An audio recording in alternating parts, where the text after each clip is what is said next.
Hello everybody, and welcome back to the channel. Um, just a few minutes ago, I was contemplating myself if I should go to bed or if I should maybe play a game for the rest of my free time for today. So I remember that this game was something that I was following on Twitter for quite a while. Well, a decent amount of time. And I was interested in the things that the developers had to show when they posted screenshots and when they posted updates. I remember that this game actually came out. I decided to play it. I started playing it, and within the first 10-15 minutes, I was just in awe of all the things that I could learn from it, as well as all the things that I could have done a little bit different in those 10 minutes alone.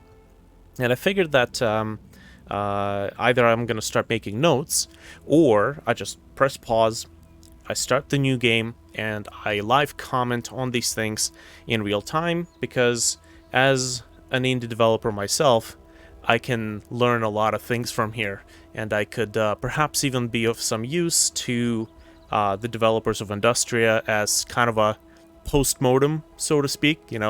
Well, maybe I'm not in the privilege to use that particular term on their product, but if I comment on the things I would have done differently, or maybe certain iffy places that could have been delivered with a little bit more oomph, I could teach myself the same things just by commenting them.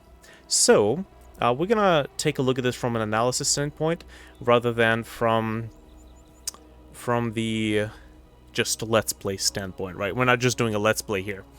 So we're gonna start a new game. I guess we're gonna do the easy mode.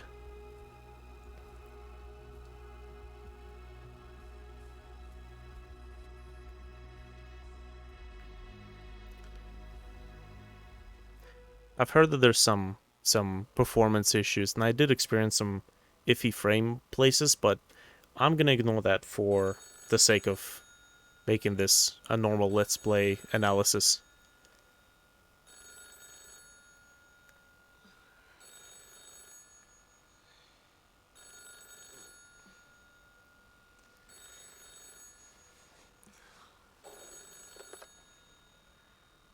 Hello? Nora Solheim here. Nora, where have you been? Walter? Wait, I just came in from the office. I just fell asleep on the sofa. I was dreaming of really weird things.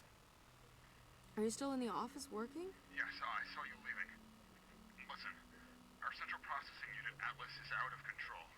I just discovered parts of it all over our servers. We'll just shut it down then. Impossible. It's spread too far already. But there is something else. People are gathering at the checkpoint Bornholmer Strasse. It's happening. Comrade Shabowski publicly said that the wall is open in a press conference just 1 hour ago. Wait, what? They closed down the office. The Stasi is already here. They are taking everything apart. But all the work, it can't be for nothing. Nora, I have to stop Atlas. Wait, let me come over. We'll figure it out. No, I don't want to drag you into this. I need to leave now. What do you mean you need to leave? Walter, wait, stop. I love you more than anything, Nora. Walter, wait. Walter, hello? Did he just hang up on me?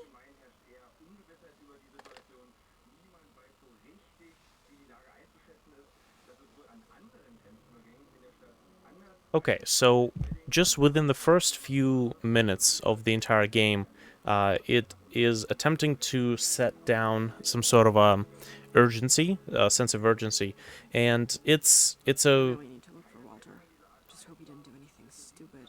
it is a correct thing to do, but the problem is that setup didn't really give us any concrete, any sort of a concrete or tangible, well, aspect to kind of grasp and relate and really feel the sense of urgency. Because sure, we got a phone call from someone named Walter. We don't know the relationship between these two people. He said something about a piece of hardware that started going haywire, which doesn't really create that much sense of urgency. Now, if he had said something like, I should leave now. Stasi might have closed the facility down already. so if we had heard something, maybe people breaking in or trying to get to the guy, maybe gunshots, and he would actually explain that something is someone that's trying to get to him. Like they're trying to silence him, they're trying to kill him. I don't know what the story is about, but I can tell you from the beginning that I'm not really feeling like I really want to go save the guy, or I really want to go figure out what's happening. There has to be what we call um, the price of question, which is a weird term that my dad and I came up with. Realistically, it's the stakes. What are the stakes right now? Why do we need to go talk to the guy? We don't know him. We, as viewers, don't know him. It seems like there's very little reason for us to just get up and go anywhere. So we're gonna head out and see what's up. Oh yeah, something that kind of cut me off guard is the proportions. Like this is a one giant woman, but I believe this was made in Germany, so at least I'm guessing. I don't really actually know. Maybe the doors are actually this low in Germany, and these peepholes are like it's like a microphone. You just speak into it instead of look through it. Um, the first thing that kind of caught my attention is that car was kind of standing over there for a little while. The very beginning does have a very minimalistic kind of indie grit to it. There's not a lot of details, not a lot of, maybe some moss or maybe some stains, water damage in the corners would have been great. Maybe a dry plant in the corner. Again, it could be a cultural thing. The barren terrain in the background, the sides of the buildings are kind of flat. These are honestly, I'm just looking at this from the design perspective, as an indie developer assessing another indie game. Honestly, just a flat texture with some vines creeping from the top would have been a good addition at this point, because the level, the first few minutes of the gameplay are supposed to kind of sweep you off your feet.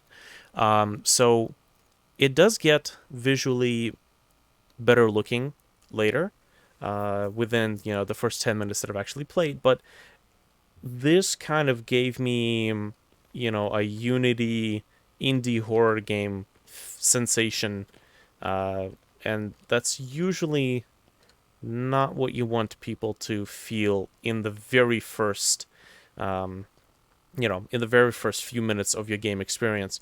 Now, here's the thing. It's kind of like comparing this to this sort of a barren level to, say, like Doom 2016 or Doom Eternal, from the perspective that the amazing graphics of Doom are really only impressive for the first 15-20 minutes.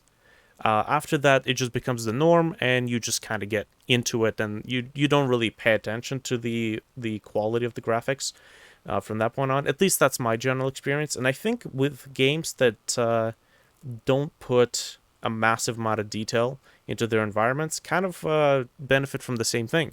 It's like, sure, you don't necessarily have to put as much detail, and you only notice it for the first 10-15 minutes. You're kind of establishing that this is the norm for this particular game.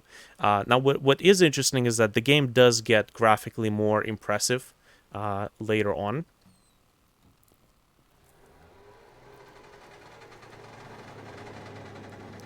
Stasi. Walter wasn't kidding. Interesting enough, this is the second time that I've actually run this game from the beginning, and now it doesn't chug as much, which kind of tells me that there's a lot of assets that are being streamed and loaded into cache, but now they're in the cache, you can start the game from the beginning, and it's like, oh, hey, the assets are already here, we don't have to load it, and that's why the chugginess isn't that quite there. Now, I'm pretty sure this was made in Unreal. I don't know if they made this game primarily using blueprints or if it was C++. If it was blueprints, they really should have spent more time in the loading area or the loading screen so that it can load up all the assets rather than have Unreal Engine say, oh, you turned a corner, now you can see a bush. Wait, hold on a second, we gotta load that bush, right? Realistically, that happens most often with materials and textures. It's like for the first time you see a material, it's just like, oh, hold on, I need to load this, give me a second, and then that's when you see the stutters. This was kind of a strange silhouette in the background. I thought this was a graphical glitch in the beginning, but no, apparently it's actually a building, which, to be honest, a giant light-up neon sign right at the top would have been fantastic for world building. This little strut that we have going on here, What the? a screen shake would have been nice here. Resonance. It's not usually like that. And I'm not talking about like a really violent screen shake.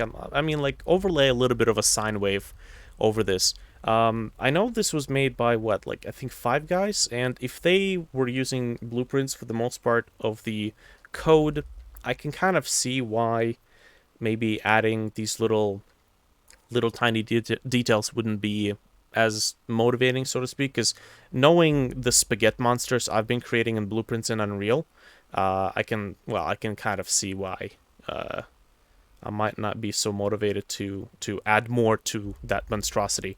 One thing about this really long and mostly silent walk is that this would have been the perfect place to establish some exposition, maybe the main character's relationship with whoever it is we just finished calling or talking on the phone. Maybe it's her husband. Maybe it's her husband and they've divorced, but they kind of kept in contact. Maybe they're colleagues who are romantically involved. I don't know who is this person that has magically convinced me, the player, to care to go to this place. So right now it's kind of like, oh, we're going there because the plot tells us to go there. I don't have a motivation to go here. Now, if I take a look at, for example, a game like Outer Wilds recently, that I've played recently, there was a point where you discover something weird happening, and then it gives you a location, and the sheer drive of the mystery, you want to find out what happened. It makes you, the player, go to that location. So right now, this little walk could have been used to kind of feed some information to me, because there's really nothing else happening besides that shake. Also, the proportions look really weird. Like, this is almost up to the neck of the character, but that's less important, I think. Yeah, the proportions are a little bit strange in this game, but that's fine. I mean, we'll mention it, and we're not gonna lament on it. Yeah, this definitely would have been great to have some sort of like a neon sign telling what this company is. I do like the aesthetic, and I see they've been making very good use of volumetric lights. There's a little bit of a weird glitchy behavior over there, but that's fine. That's besides the point. That's just me being picky. The aesthetic of this environment is just absolutely phenomenal. Although the hardwood ceiling is it works. I only just noticed it. It's like, hey, wait, isn't that the floor? Atlas program. There's the screen shake. Okay. So yeah, these doors are like really really low. But again, maybe this is how doors look like in Germany. Maybe. We'll see. Okay.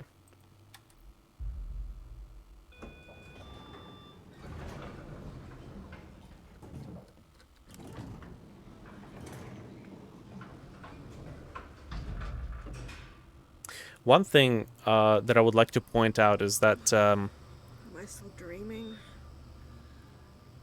Focus, Nora. Focus. The sound design in this game is perfectly filling up the gaps of the 3D environment.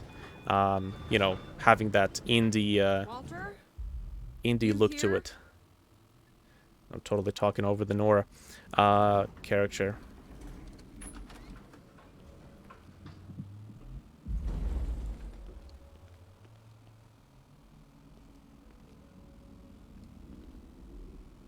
He left his key card? Oh, could be useful.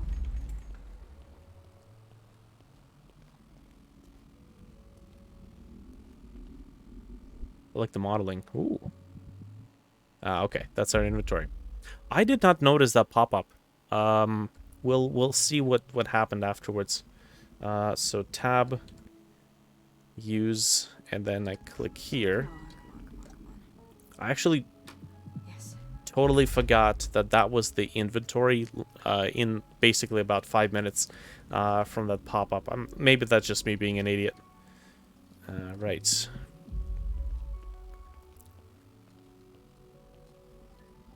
The environment's, the office looks really, really cool. And radioactive gas. Oh. No, I don't want to do that.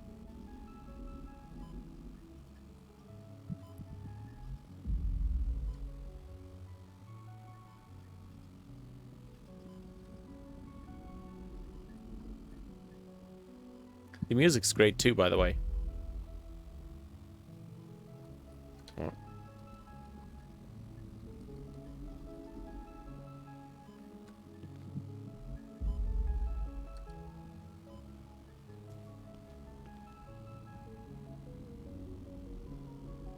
I haven't really explored this place.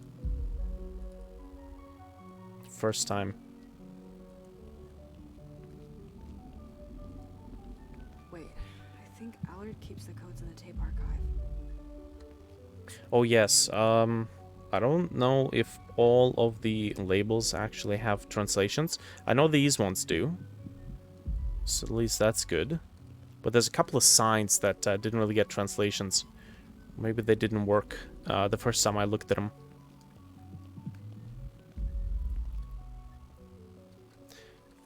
Okay, so 2309. Okay. Oh yeah, one more thing. The fact that you have to press escape to exit the menu.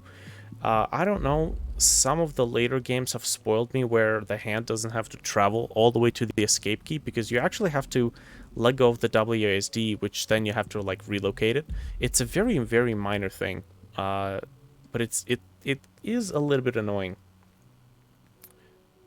I don't know if it's really a personal thing. I think we need to journal 2309. There we go. It did teach us that we can throw stuff. There's a little bit of weird normal right there. Normal stamp. Yeah, so it did teach us to throw stuff with the left mouse button. So I just instinctively started trying to click on the buttons on that keypad over there with the left mouse button as well. This doesn't look good at all. There you go, the frames. Gotta have them glowing particles. Yeah, I don't know what it is about Unreal, but anytime I have like really bright glowing particles, it just frames kind of take a tank.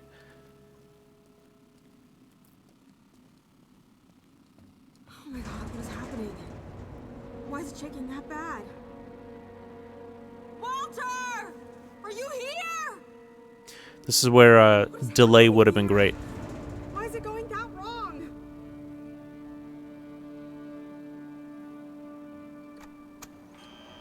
So yeah, when she shouts Walter's name, a long echo would have been perfect, just to communicate the scale of this place. But I have very little complaints about the sound design and the music in this game. No!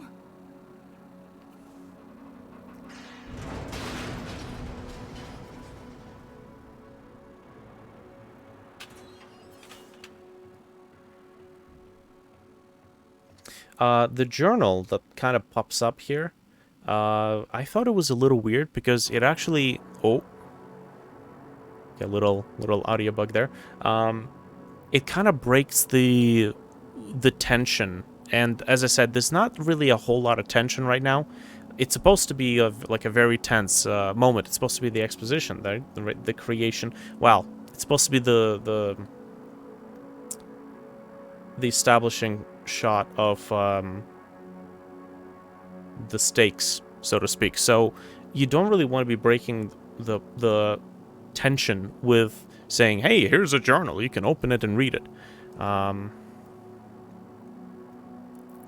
The shockwave destroyed the crane. I have to find an alternate path to the center. You know what? That message would have been perfectly fine as a little piece of text in the bottom of the screen, or maybe some sort of a little pop-up. Because then, I mean, I didn't really have to kind of pause and break the flow just to read what I kind of already knew. But at the same time, the first time I played it in the first 10 minutes, I actually did go straight back into that room instead of actually noticing that this door had opened up. So I guess I can see why they added that little piece of journal hint. Most likely the tester players might have not noticed it right away either, and that's why they added it, which is one way to do it. But to be honest, if they had taken that light source, this light source right here, and if they had made it blink, maybe that could have worked quite a lot better. That, and maybe close this door here. This is kind of up to interpretation, realistically. The main part is that opening the journal kind of kerfuffles with the pacing a little bit.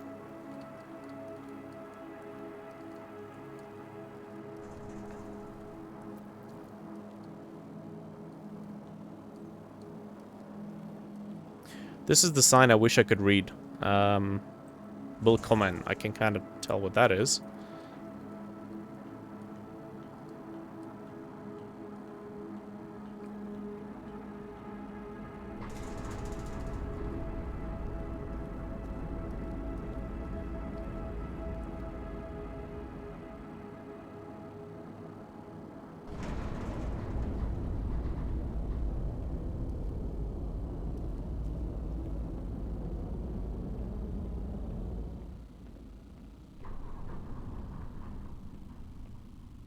You did it.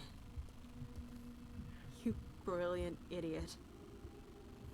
Right, so we still have no idea who this person is or why this is important.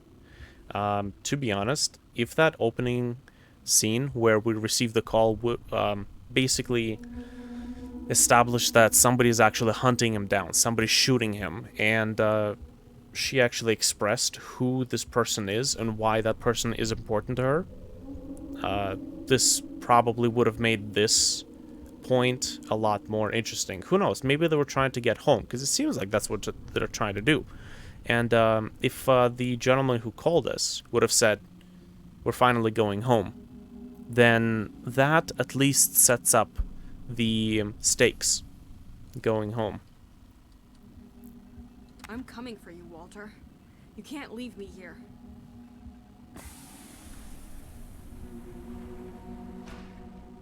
Yeah, see, this Walter character, I have no idea who that is.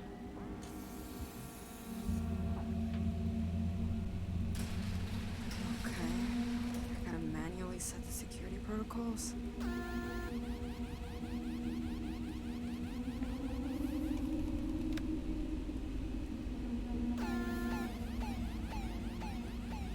No.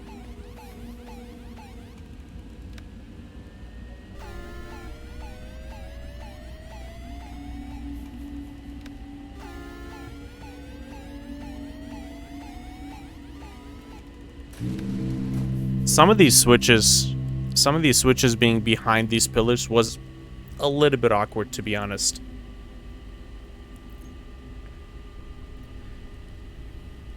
Because you had to kind of like inch in here to squeeze to them, to get to them, but okay. Finally. Now get me the hell out of here. Yeah, see, it's why does she want to leave? Okay. Alright. This feels What's so the weird stake now. here? Oh Is this right? Is this supposed to happen? Is this supposed to happen? Oh my god. I do appreciate the full voiced text. That is actually a bonus. Oh my god. Also, yeah, the sound design, just mwah. Okay.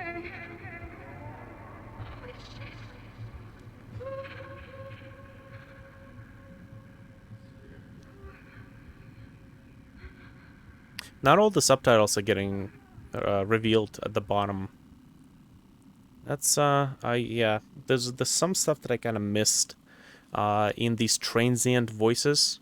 If there's one thing you can notice in games from Valve, like the Half-Life games, the main dialogues, the transient dialogues, any sort of conversations, even down to sound effects, get get subtitles. Like right now, we hear these echoes. I would have honestly loved to be able to actually read them because I can't really discern what what they're saying. But there's definitely words there that you should be able to hear. But the only way I can hear them is if I crank up the audio. And yes, I know you can't really hear them while I'm talking, but you know, again, this is not really a playthrough.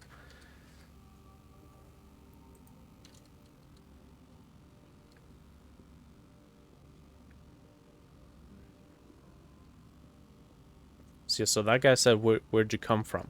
Would have been great to have a subtitle for that. I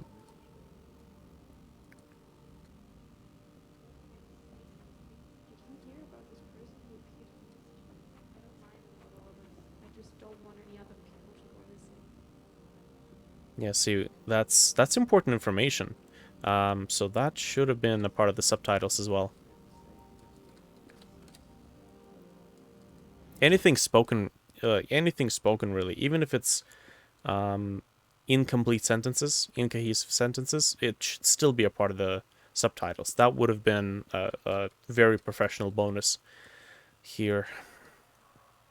Hey, look, the people is up to the level.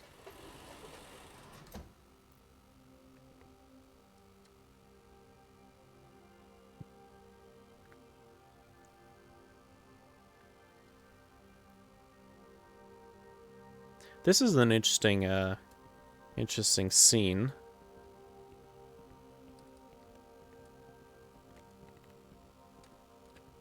The only problem with that is that it took me forever to find this door. There has definitely got to be...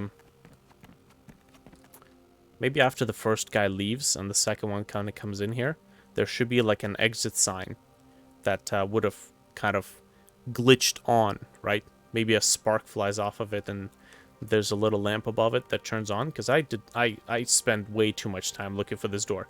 You have to use values. I mean, you have to use values to direct the player, especially since you've got this black and white scene. You got this monochromatic scene. You have to use lighting and shadow to actually direct the player.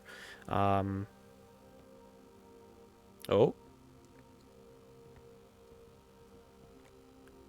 Did we... Oh. Okay, so I'm pretty sure that wasn't supposed to happen. Okay, well, bugs aside.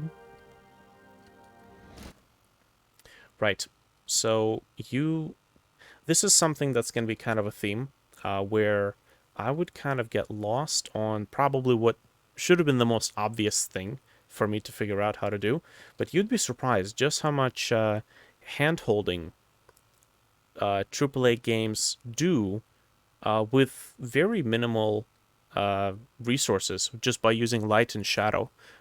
Or I wouldn't really call it hand-holding. I would call it directing the player's attention.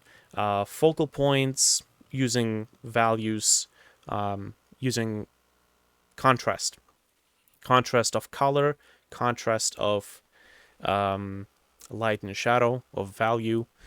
You can direct the player to go anywhere you want with those.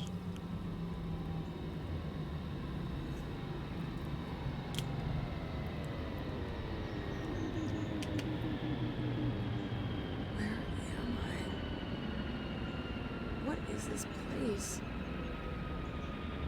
Walter?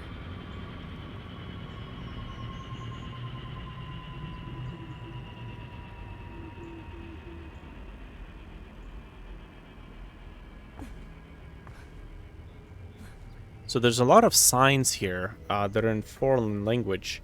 I would have loved to actually know what this is, what this says, considering that when they went through the trouble of making, fully voiced characters, I think adding translations to anything that has text on it that is supposed to be legible by the native speaker should probably have some sort of like a hover.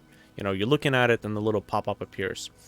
Also, this opening scene when you wake up, you could enhance it with very minimal additional work by adding the screen shake just as the character wakes up. I know that the way the character woke up here is that first you kind of wake up looking at the top of the screen, and then you fade to black, and then you're looking at this thing. If you could just repeat the get up animation, or do something fairly simple, as well as add to the camera the sine waves that kind of make it tilt and yaw and rotate, as well as add little particles of dust and debris just kind of crumbling off of the ceiling, would have made this, I would say, a worthwhile improvement with fairly minimal efforts. I mean, the crumbling dust particles, you could create one of them and just instance it on the timer throughout various places. You don't really have to define like 20 different particles one by one manually. Just, make one of them, define just a bunch of places, and at random spawn some particles there. The sound effect, however, do fill in a lot of the gaps. So, yeah, as I said, the sound design in here is just absolutely phenomenal. Also, I can't really not analyze games anymore. Ever since I just got into game development, all I can do is say, oh, I can use this in my game. I can learn a few things from here, and I could have done this a little bit differently. So you see, this light right here is pointing straight onto this valve, and of course, walk up to it and you can interact with it. So that's a perfect example of how to do it. And then when you kind of walk in here, Walter? that light, I think, could have been lifted up a little bit higher. And the shadow is a nice touch, but should have been a little bit clearer, I think. Also, that pickup was quite far.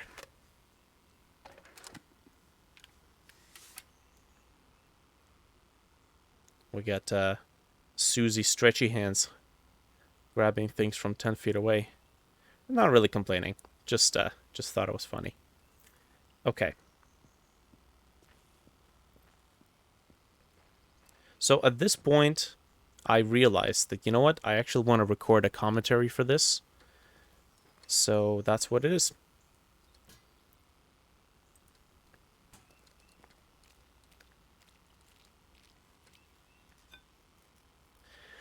So, from what it seems, this right here was supposed to have been a reason for me to get some exposition, to get some backstory on what this world is.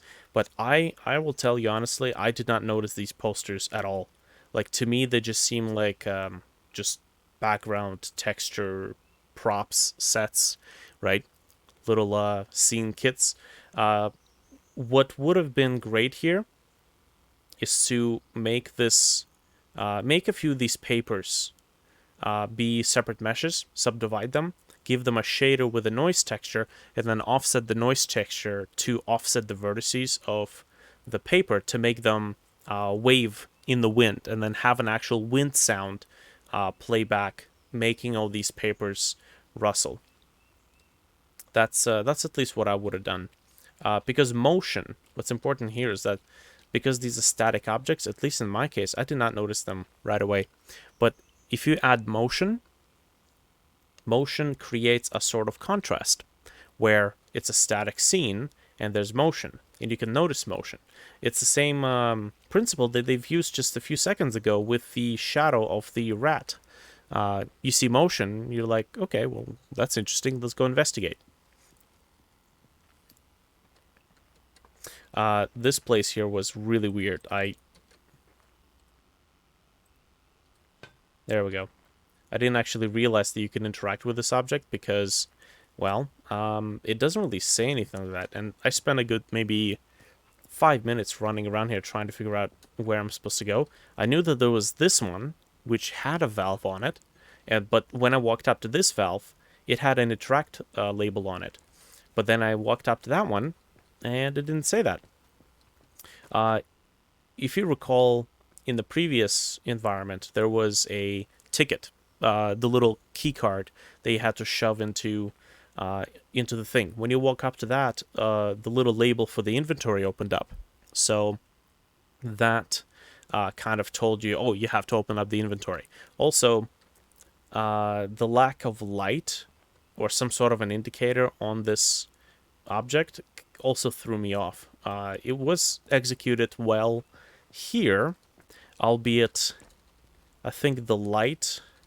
You could have probably used the volumetric lights in here as well, just like you're using volumetric lights over in that that piece of hardware over there, and really in this entire level, because the light and shadow is such a useful tool to directing the players what they need to do. You're even using light well enough over there.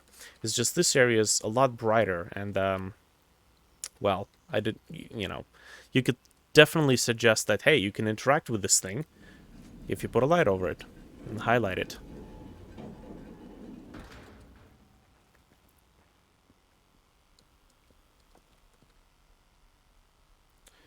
Okay. Oh, we got some unreal effects over there. I guess that's the screen space reflections right by the edge. There's nothing to reflect there. I think that what could have come a little bit later. You know, have the silhouette walk past and then say what, or at least have her say what as soon as you see it.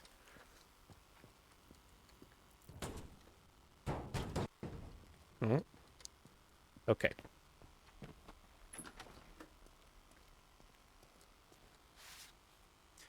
This was an interesting thing. Magical blue light.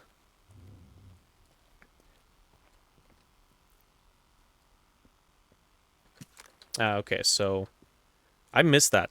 I actually missed that battery the first time. So that little glow you have going on around the objects, that wasn't communicated before.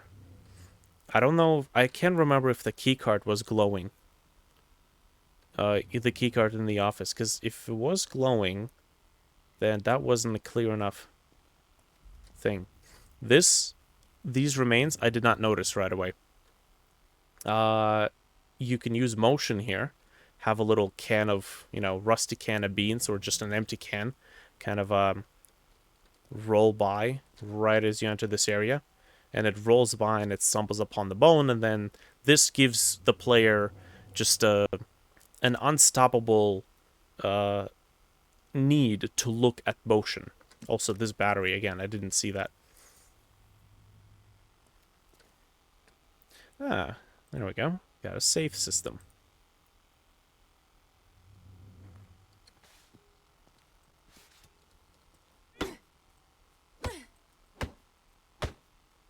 Sorry, my Gordon instincts are kicking in. I see wood, and I have something that breaks wood. I try to break it.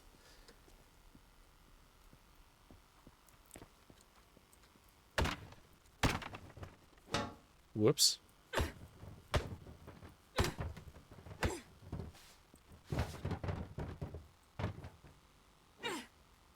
Nice.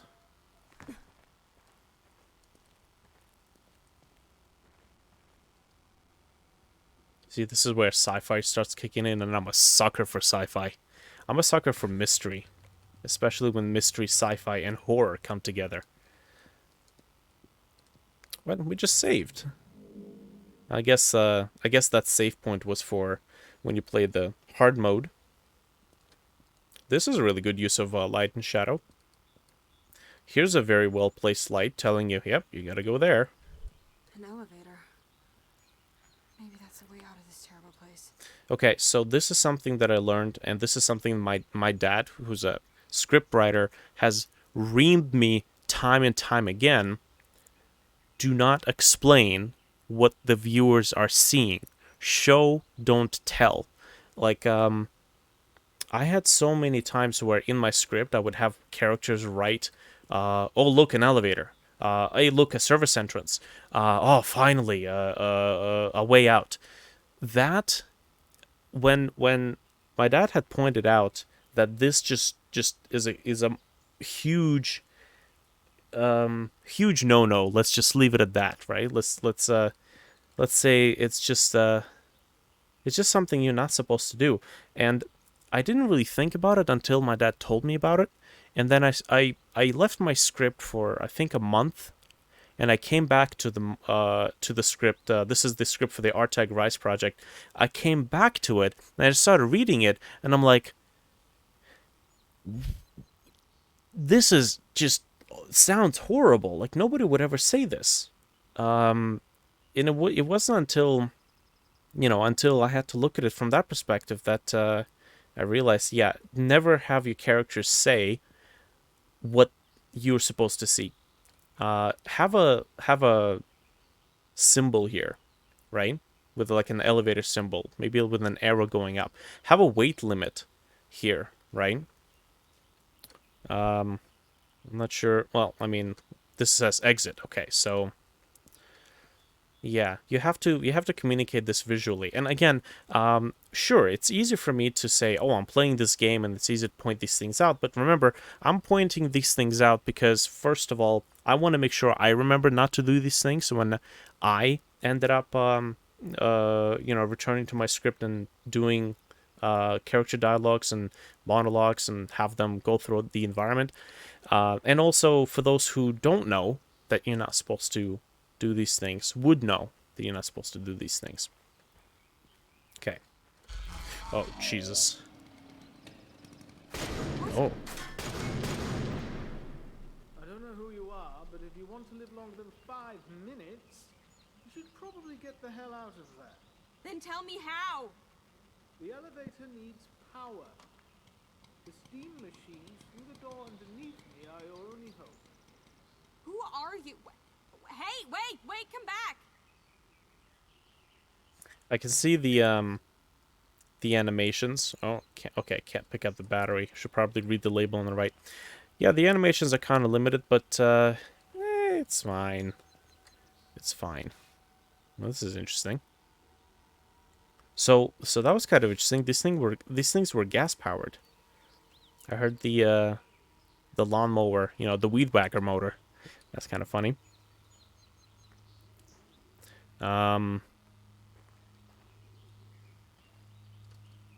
Bit of a whoopsie there. Let's see. Let's see if I can explore this a little bit more.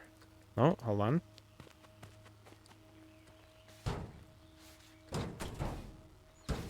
Also, I noticed that the game didn't have a screen calibration thing in the beginning where you calibrate your darks and lights. That might be a useful thing to do. Maybe not this game, but, add it to your next game.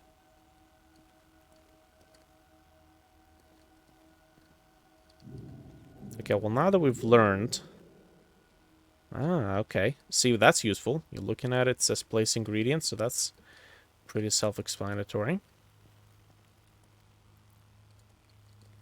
The crouching hasn't really been taught as far as I know. This is just, years of gaming just kind of kicking in. It's like, oh no, a thing that I cannot pass if I stand. Hold control. Ah, okay.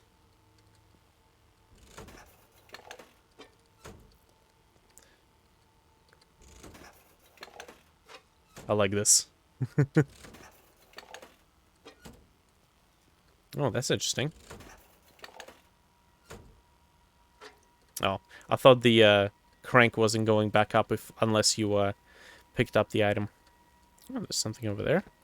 A battery, which we are full. I don't exactly have a lot of needs to use the flashlight at the moment. There's this area in Half-Life Alyx where it's just nothing but pitch black. Well, craftily, tastefully executed pitch black, but it's a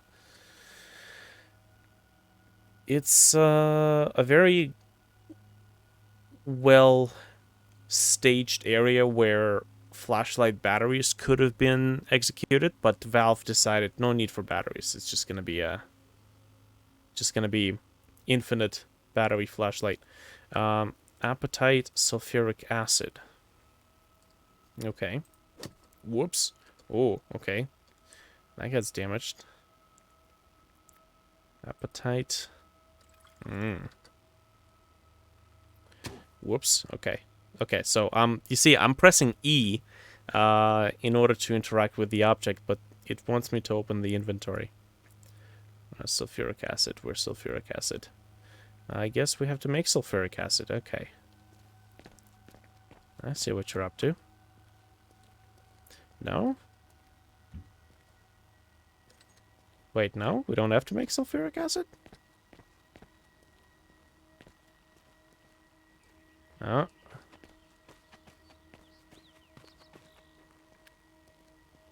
There's the need for the batteries. Okay. Ah, there we go.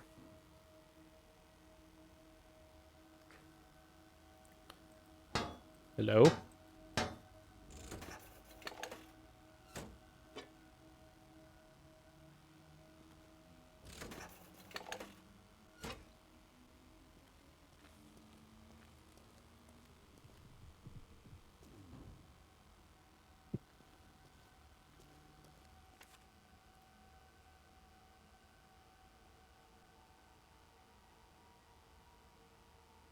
In the place with the books with the green and white meat. Okay, so we know that there's green and white chemicals. You know, having more establishing newspapers might have been great there.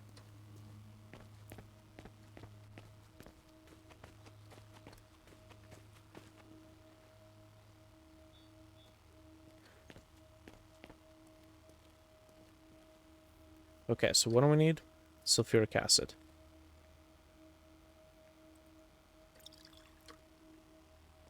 Cool. Don't explode on me.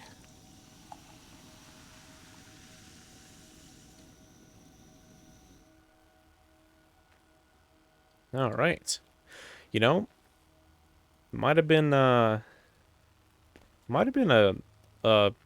cool addition if, say, you had to create the chemical before you could actually make that. So we got a whole bunch of chemicals here. I'm guessing they're gonna come in handy with more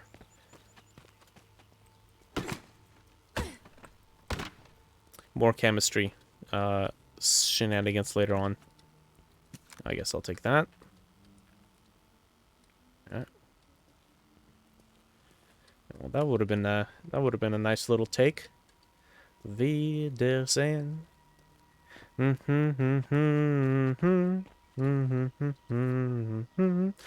On yesterday's evening.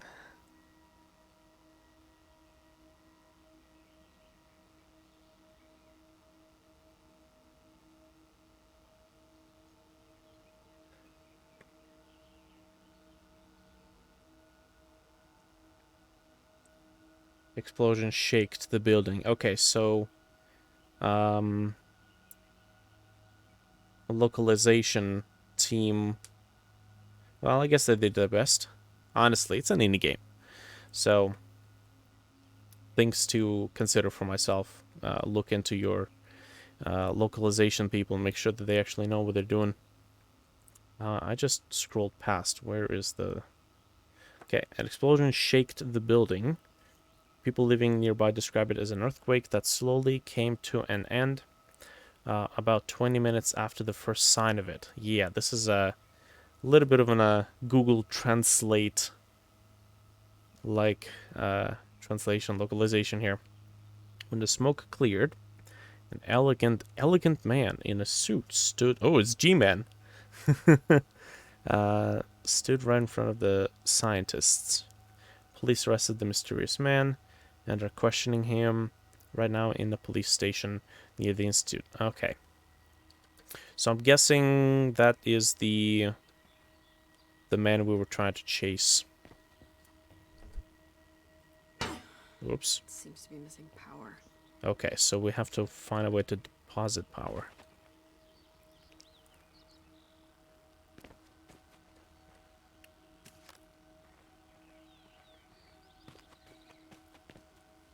It's rusted over.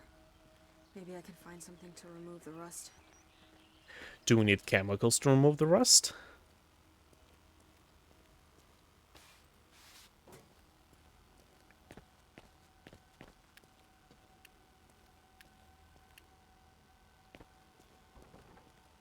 Hmm.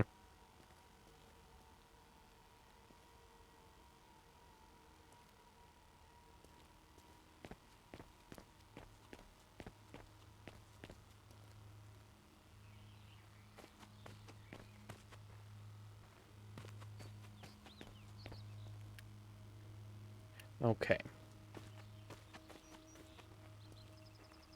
I mean, if there's pipes, the pipes usually lead somewhere.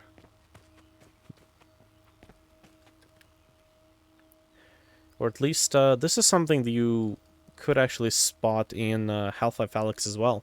If there's something that needs to be powered, there's a wire sticking out of it telling you where to go. There's a bit of an emission shape over there that hasn't been turned off.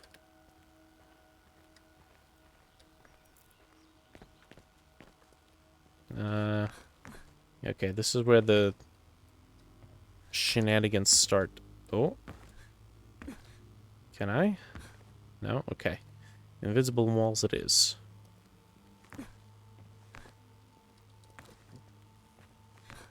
Yeah, I'm pretty sure this is not how I'm supposed to do this. Yeah, again, these proportions are a little bit weird. Could be due to the architecture. Okay, so how do we put power here?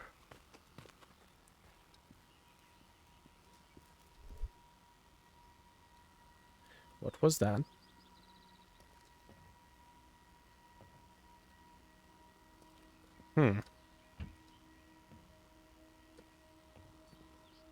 Okay, let's look around. We got fuel, right? Oh, rust remover. Okay. That's what we got. Hold on a sec. Did I not read this thing? Phosphoric acid. Oh. Okay, phosphoric acid. Good for treating rust. Ah, okay. So, yeah, I didn't notice that right away. Maybe this entire thing could have been described as one big piece of text.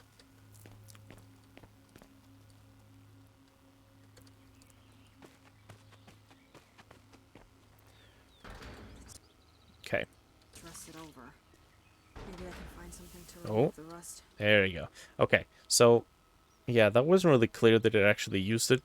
Maybe just have the bottle appear at the top and tilt it a little bit. You know, you need to animate the liquid pouring out of it,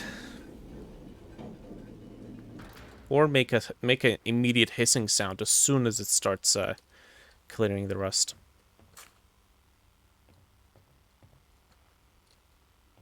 Again, these are just the things that I'm gonna keep in mind when I design something like this for myself or by myself. The modeling work is just fantastic. I love this. The aesthetic is great. So is the atmosphere. I really like when old technology comes back to life. This is like just a huge thing I like to observe, especially those YouTube videos where people go into the forests and they dig up these really old cars from like 40s and 50s, and they finagle with it a little bit. They pour gasoline, change the oil, and they actually make it start. And it's like, oh my god, you made this thing come back to life. You mad genius. I love it when that happens.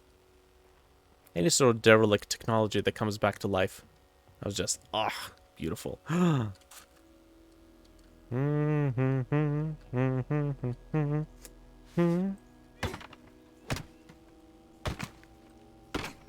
know what to do in that one. Steam control. Okay. See, that's nice. Look at it. It gets translated. Okay. Is this where we put the gasoline?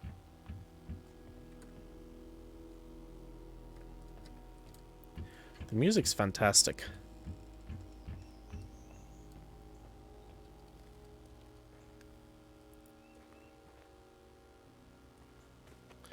Inventory full. Not too much of a fan of a limited inventory that doesn't look like it's supposed to have a limit. To be honest, yeah, whatever. It's a solution. It's not one I would agree with, but it's a solution. I would say, I mean, okay, make an inventory that's like a grid-style inventory. Those are fairly simple to make with dictionaries, key value pairs. Program one inventory slot to do, you know, picking up, placing down, dividing. Don't even need to do dividing. Forget dividing, right? Have one inventory slot contain one single item. I mean, that pretty much takes out the majority of the complexity from the inventory system. And limit the player's ability to carry the ammo by how much inventory they have, or how much inventory space they have. Even if you're not planning on, like, let's say, expanding the inventory, because that's what it certainly seems like it. You want the player to carry a limited amount of stuff. Okay, so let them decide how much of each thing they carry, and here's the most important thing: don't force the inventory limit onto the player. Make the player be the one who has to decide to limit this item. Give them plenty of, say, this item, but the limited amount of inventory space would force them to decide, okay, do I put away the flashlight? You know, do I drop the flashlight and so I could carry an extra, what, 1 or 2 packs of whatever this is? What is that, actually? A translation would have been nice.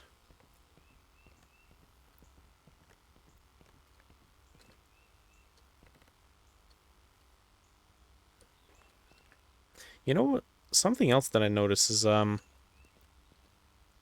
don't really pay attention all that much as to how steppy some of the lighting up close is. So I find a lot of developers, a lot of indie developers, when they start messing around with like lighting and shadow, and they just start trying to get it perfect. They say, "Oh, it needs to be super smooth, and it needs to look great, and it needs to look perfect at all distances." And I'm just walking through here, and I'm not even paying attention, because the overall level is just it's the bulk of it that I'm enjoying. All right, what is this? Coal. Ah.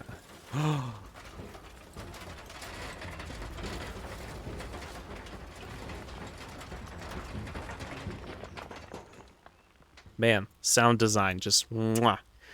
You could have made that short, but no, you decided to go the full length, and this thing is nice and full. That's perfect. Bravo. Just the commitment of getting the sounds to just the right place. Can I jump here? Yeah, nice. Okay. Pistol rounds, okay. I guess it does give me a translation if I pick up the item. It's only when the inventory is full that it doesn't give me a translation. Okay, so what did we do here? Okay, we ate whatever that was. Again, would have been nice to know what that is. You know, beans, rations. Makes me think of Wolfenstein, or Return to the Castle Wolfenstein, where you can just walk into a kitchen, just eat everything. You know, chicken legs, steaks, potatoes. All right, what do we got here? Do we need to press it twice? I guess not. Wasa.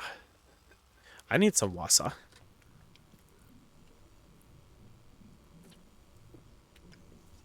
Okay, so far it's fairly intuitive. I don't know if kids nowadays know how a steam engine works. But, okay. At this point, it's just pressing a bunch of buttons. Okay, do we have to do anything here?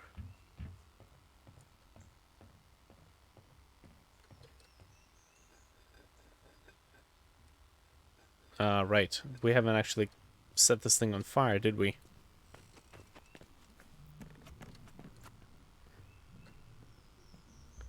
Is there a lid? No, no lid. Okay. Hold on. Do we have a menu? Or...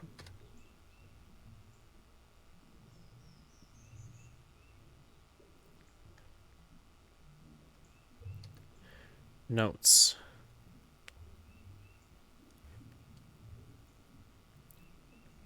The good old classic. Restore the power to make the thing work.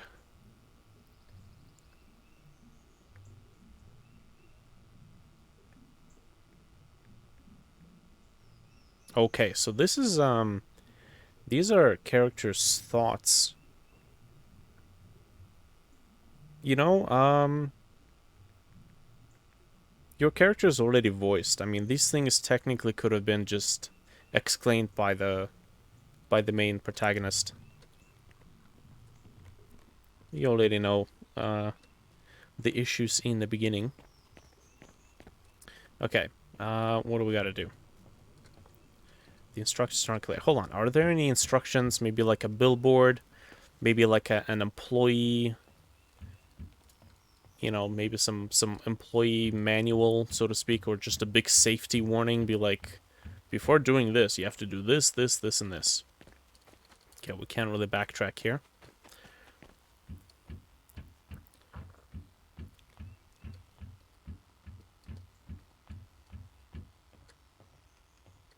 Hmm.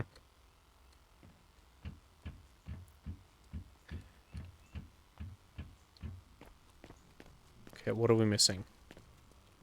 So there were a couple of places where this was kind of a problem. You just kind of get stuck trying to figure out what you're supposed to do. See, to me, these pipes are telling me that I should be able to walk on them and then go over there, but that's not the case. Ooh, dynamo machine. Nice. Okay, let's see. Anything in the thoughts? No. Something's wrong with Walter. He says he needs to leave. I have to head back to the office. Yeah, okay, so what are we doing? See, at this point, if I can't figure out what I'm supposed to do, it might be a good idea for the protagonist to kind of give a little bit of a hint. You know, is this... Okay, it looks like a steam engine. I need to get the coal burning? What do we have? We don't have any weapons. We have a flashlight.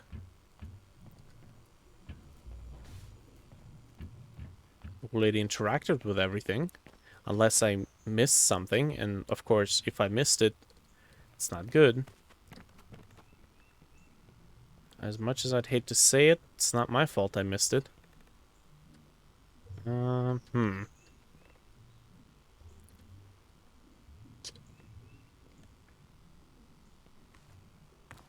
Okay, hold on. Is this... We didn't turn the power on.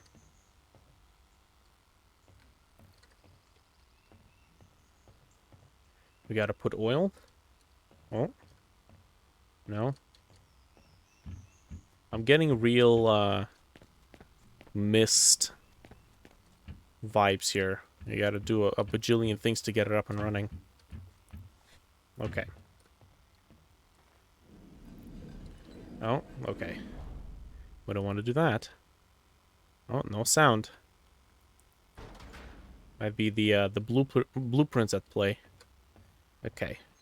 Did we turn on the power? Also, if we need to turn on the power, what is this?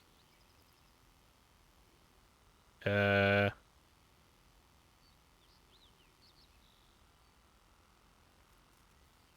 know, right? Okay. Can't really interact with it anymore. So once we got our first hint, that's about it. Okay. So we did get, We need to get this thing. Okay.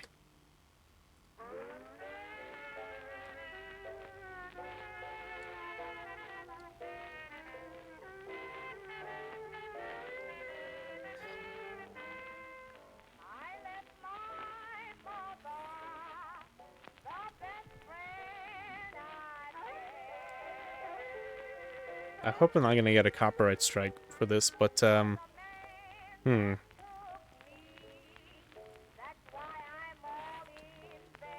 sure they've done that research. I'm kind of expecting the record to just kind of stop with the music and maybe have, maybe somebody melted the record, put it on a needle recorder again, and recorded instructions over it. Would have been an interesting, Easter egg. But, oh. Yeah, I don't think there's gonna be anything there. It's a nice touch. I appreciate it.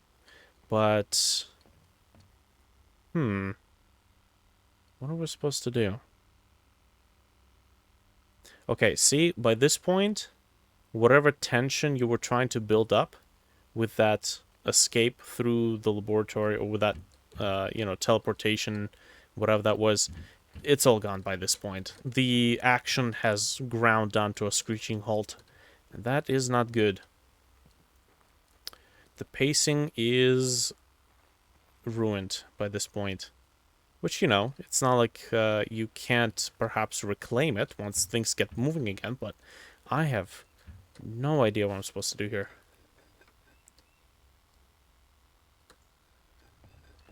Okay, there's no steam if we don't boil the water. Where do we boil the water?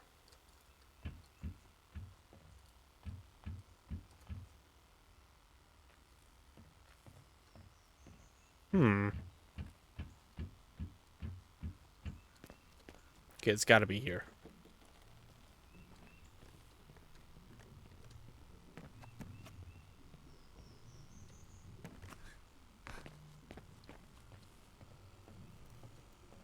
There's something we gotta interact with here.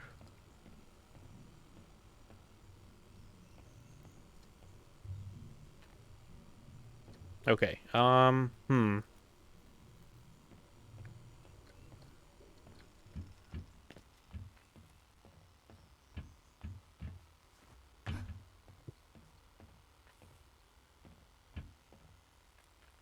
Okay, let's look this up.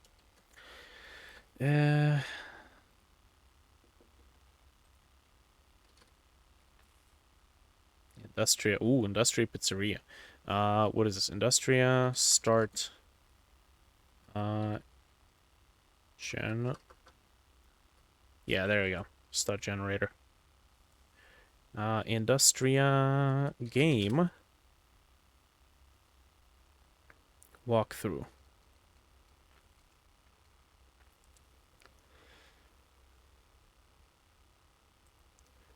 Let's say that this isn't something to be sad about. The fact that I have to use a walkthrough, because this will just we're treating this as educational material. Okay, find yourself another location. Next room, find a lantern. We already know that.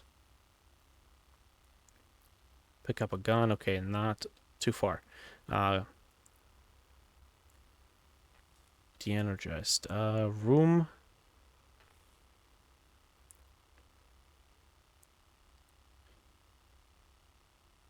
Call the lifting platform. Okay, so it'll break off. You find yourself on a location, go forward. Turn the valve.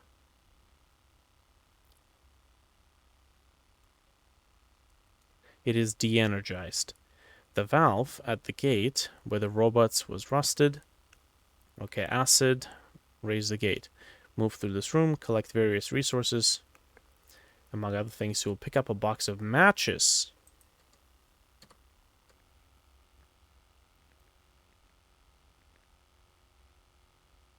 I don't see any matches. Unless...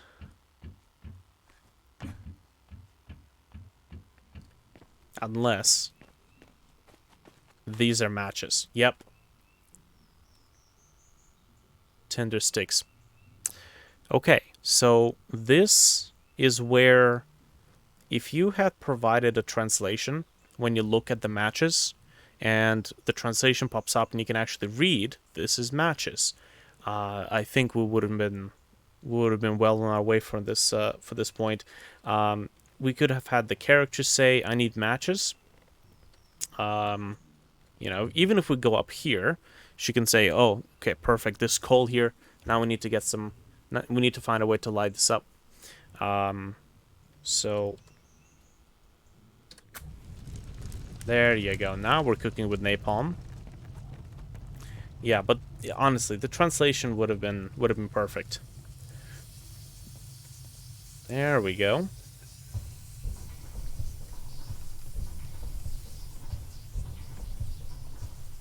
Um.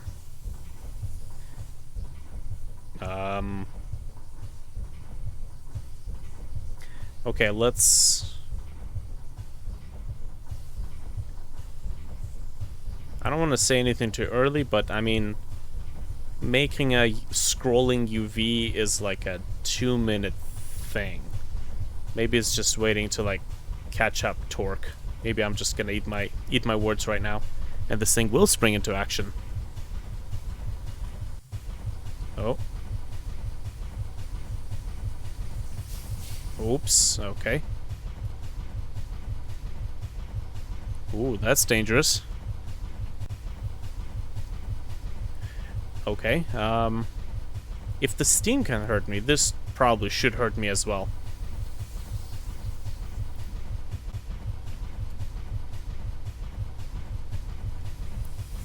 Okay. Ouch. Okay, so, I mean, I think the power's up.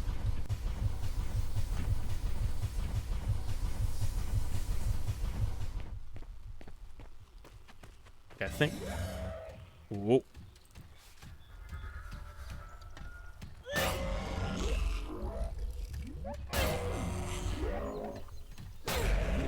Okay, cool.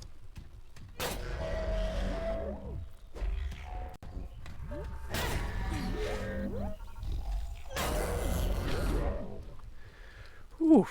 Okay. Interesting encounter. The sound of the engines probably shouldn't have cut out so rapidly. Yeah. I mean, you could make it exponential, or not exponential, but logarithmically decrease in, well, not volume, technically using a low-pass filter in order to cut out the high frequencies of the generator sound, which honestly, probably a logarithmic translation would have worked. Not a huge problem, but would have made me happy, and that's the only thing. I mean, not every gamer is gonna really pay attention to that. Okay, cool. So probably a little bit of action music would have been great for this little encounter, especially that action music. If it was in sync with the rhythm of the steam engine, would have been a really nice touch. Also, what is the sound?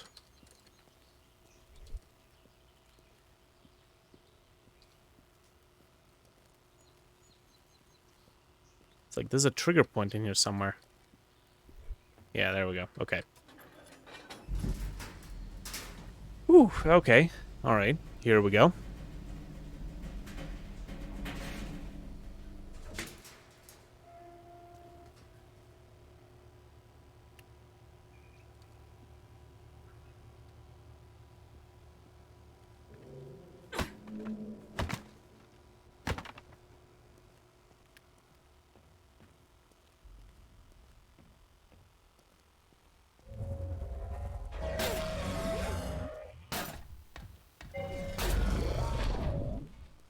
I think we're definitely gonna play this game for retroactive gamers. I do like this. You know, critiques aside, it's enjoyable. There's simply things we can learn from this.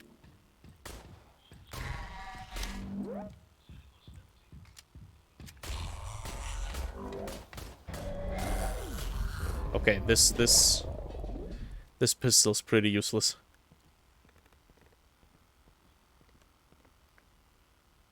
You cannot make the pistol be less effective than than the melee weapon. Because, I mean, I don't know, that's just what you've demonstrated just now. You've demonstrated that the pistol is less effective than the melee. So why would I use the pistol? I'm gonna wait for something stronger. Okay. Okay. This mechanic wasn't really taught. Now, I kind of put two and two together, but this mechanic wasn't really taught. Recall Half-Life 2 when Barney says you can stack some of those crates to get out. That is the point the player is taught that they can pick things up and they can stack them and overcome obstacles. Hello? Somebody there? A human voice? Hello? It's you. You made it up the elevator. Congratulations. Who are you?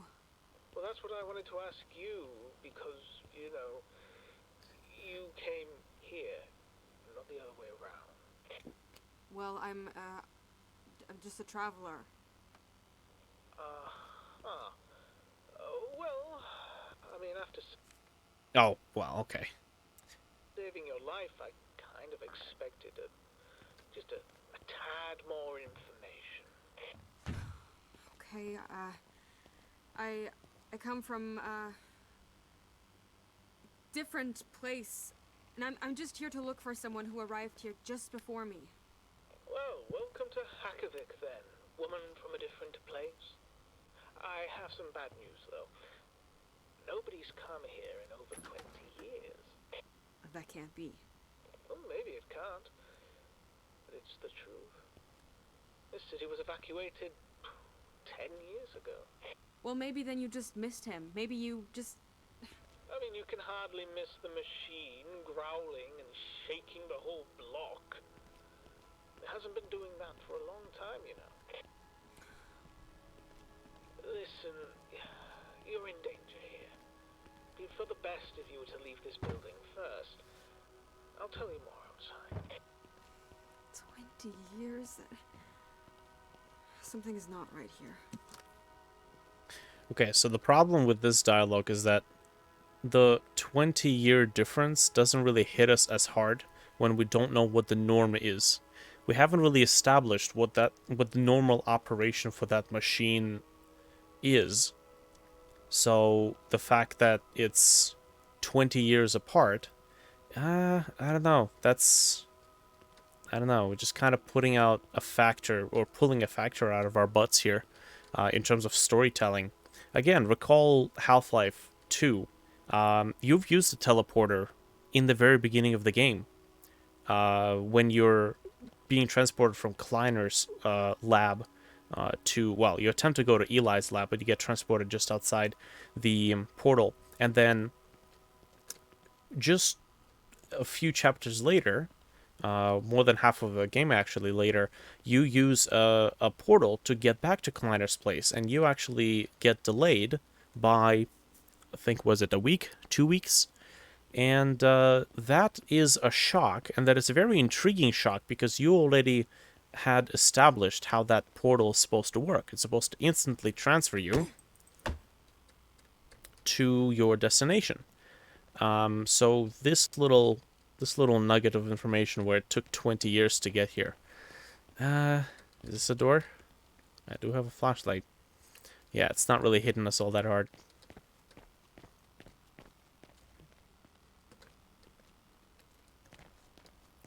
You know what could have been done?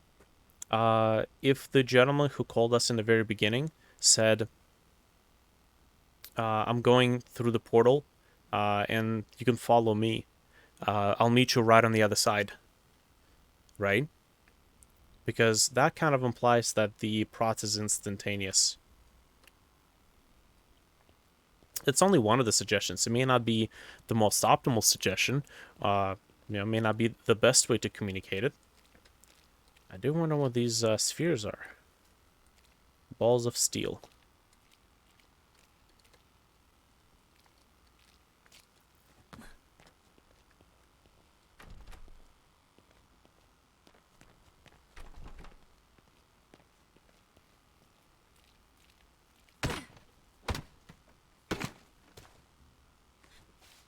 Environmental storytelling would have been also a cool thing to put a little bit more effort into.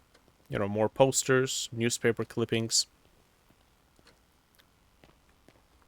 And nothing like pick up a newspaper and read an entire article. Just little cutouts, right?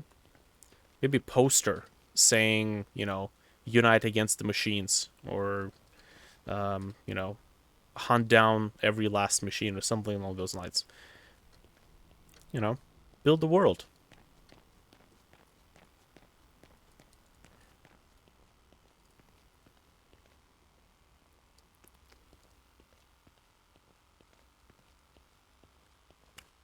Okay. We got a pistol, which we are gonna reload and then proceed to not use. If the pistol takes that many shots to defeat in the easy mode, I can only dread how much it's gonna take on the hard mode. Might as well just stick to melee. I'm in some sort of cafe. Oh yeah, also, when she picked up the radio and she immediately started talking to it, that didn't really seem like a radio when I picked it up. So when she said hello or something, that was a little weird. Would have been great if she picked it up and she held it in front of her and then it started talking. And she gets spooked a little bit and was like, hello? Okay, now you established that it's a radio. Creepy as hell. A little aid to calm you down. You're welcome, by the way. You're nearly there. Not sure if the music helps or makes it worse. What music? Oh. Okay, so that kind of glitched out a little bit. Okay. It is to my disappointment to learn that the ongoing attacks that we experience and that many of you suffer from every day are most likely organized or at least supported by the neighboring town of Vevelstad. Okay. We will do anything, or we'll do everything in our possibilities to defend ourselves against the threat. I ask every one of you for your trust. Elected king. Interesting.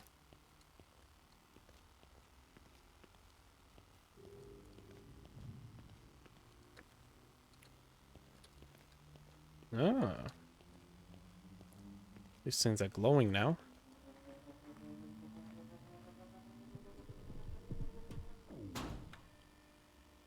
Oh. Interesting. I love that. The mystery. What's it doing? What's that for?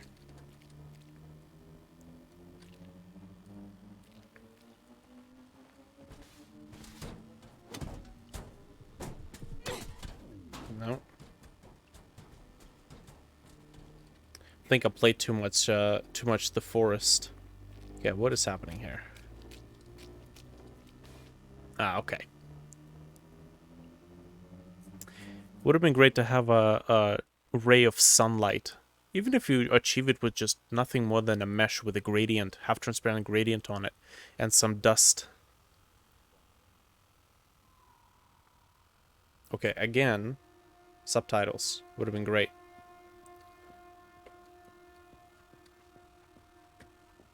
His knowledge is superior to ours. Only he knows how to stop it. Okay. Yeah, subs, man. You gotta have subs in this area.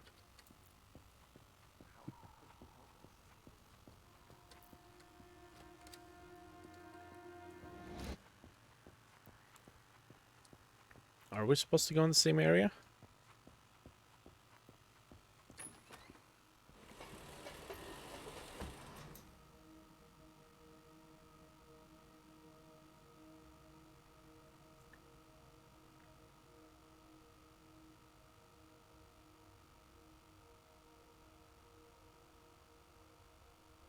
Okay. Hmm. I am almost certain this is... I'm almost certain that lady is just short of T-posing myself into another dimension. I think she's supposed to not float like that. Or at least if she did, you gotta do something about the arms. Maybe have them droop a little bit. Have the jacket or clothing droop a little bit, because it I don't know. It reads like a glitch.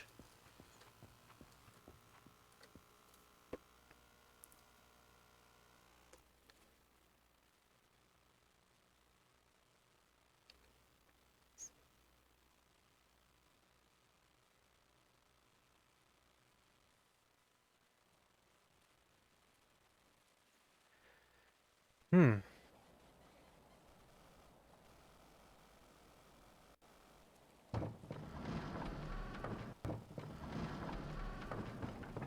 Ooh. Walter! Frame rate. Will you stop shouting, please? How did you expect me to find him? You're just attracting more of the machines that way. Well, I'm all open for suggestions, Mr. Hidden Microphone Man. You see the building on the hill, where all those cables lead to? That's the town hall. Well, it used to be. And? Just go there. It's safe up on the hill. And you might find information about your missing... What was the name? Walter. Walter Rebel. Right. And don't die, please. I'm actually starting to enjoy our conversations. You know, I gotta say that the hand gestures are really not necessary. They don't really bring anything substantial to this environment or to this whole scene, the presentation. The camera movements could have conveyed the same thing just as well, honestly. You could have just say, you know, have her kind of nod, look around, and then she did kind of look over there to the destination area, which could have been made a little bit taller, have a little bit more bulk to it. Not bad though. You can see how much more detail the environment has now received. Also, I'm running a pretty average pleb rig, to be honest. This is what is it? i5 4590 RX 570. I'm using this rig, this mediocre rig, for development, so that, well, if I make my game run well on that piece of potato, I think I can make it run well on anything. So we're gonna partially ignore the frames. Alright, come at me, bruh.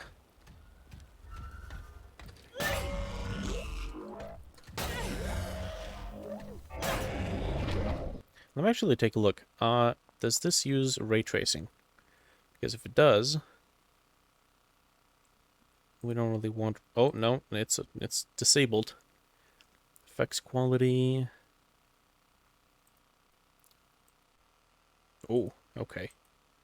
Hold on. Let me take a look at this. You know, I gotta say, that actually looks better.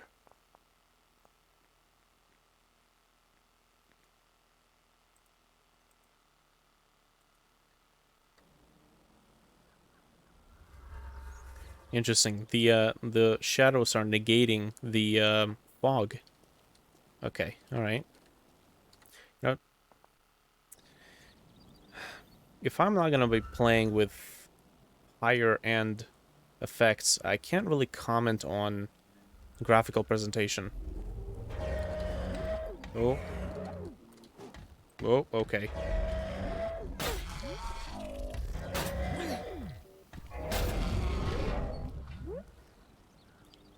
You know, the fact that this is more an analytical Let's Play rather than, you know, an entertainment Let's Play, I gotta say, not having to go all Krusty the Clown, making jokes every 10 seconds is very relaxing. Oh, there's that piece of tool again. So yeah, what's interesting here is that by going for high definition graphics, and this does look really, really beautiful. I will definitely give you props for that. But when you change some of the settings and it actually changes the way shadows are behaving with the fog, and it just drastically turns this into a Silent Hill game, which, to be honest, I wouldn't really say is a bad thing. Like, honestly, this actually looks kind of interesting to me. This is probably what I would have gone with. But you see, I can't really comment on some of the things like lighting, choice of use of lighting and shadows, and how you use lighting and shadows to direct the player, if your lighting and shadows are highly dependent on the graphical settings. Because who knows, maybe this is what the scene is supposed to look like.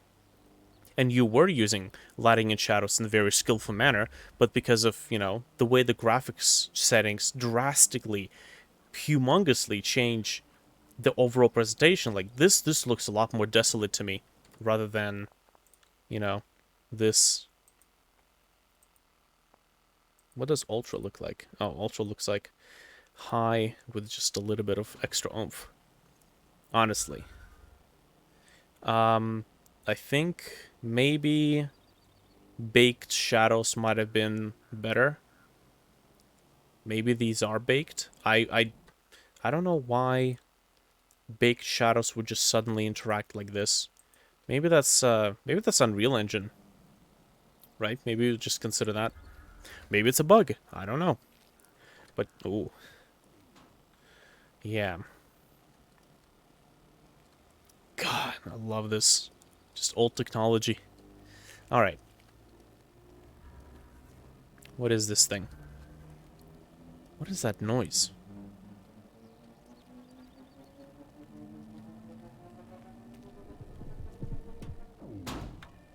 Ah, okay, so that seems to be broken.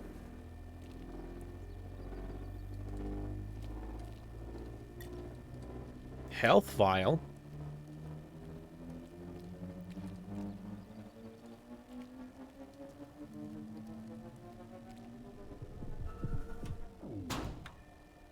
God, that's awesome. I love it. Oh, Jesus, what the... Oh, crap. Okay, so that thing just started shooting at me right away. You gotta have a warning there. Like, you gotta have anticipation in the action. Have the robot, turn the ice, make some sort of an alarm noise. Even if it's a one-time stem. Right before shooting. Make the noise of acknowledgement that it has detected a target.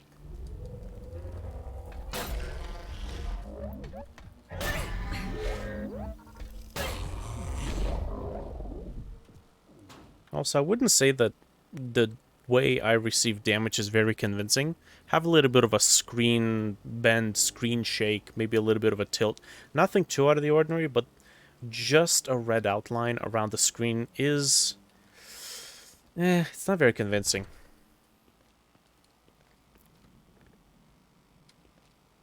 You could do what developers of Payday did.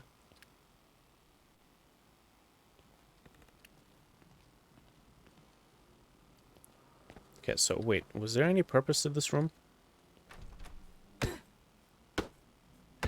Can't break down wooden doors. Well, that's fine. We've established that. Is there any batteries or loot or anything? Nothing. So this room has no purpose. Seriously, put like a battery over there. Justify my effort of going over here and defeating this enemy. Because you do this a couple more times, and I'm just gonna say, you know what? There's no point in exploring. Put a little bit of lore there, right? Reward me with some narrative. Even if it's passive narrative, the one that I have to read. God, give me something. I'm not complaining. Again, I'm just making commentary. My commentary may sound like complaints. I am still enjoying this. I'm enjoying looking at this. I'm enjoying analyzing this. And I'm enjoying thinking of what I could do in one of my games. Based on what I experience here. Alright, even though we're gonna go ahead and autosave in just a moment, I believe. Still want to save. I think there was some sort of a bug early on, and I'm sure they fixed it, where when you save, it soft locks you from doing something. Okay, hold on, let's see. We do have the pistola. Ah, iron sight's a nice touch.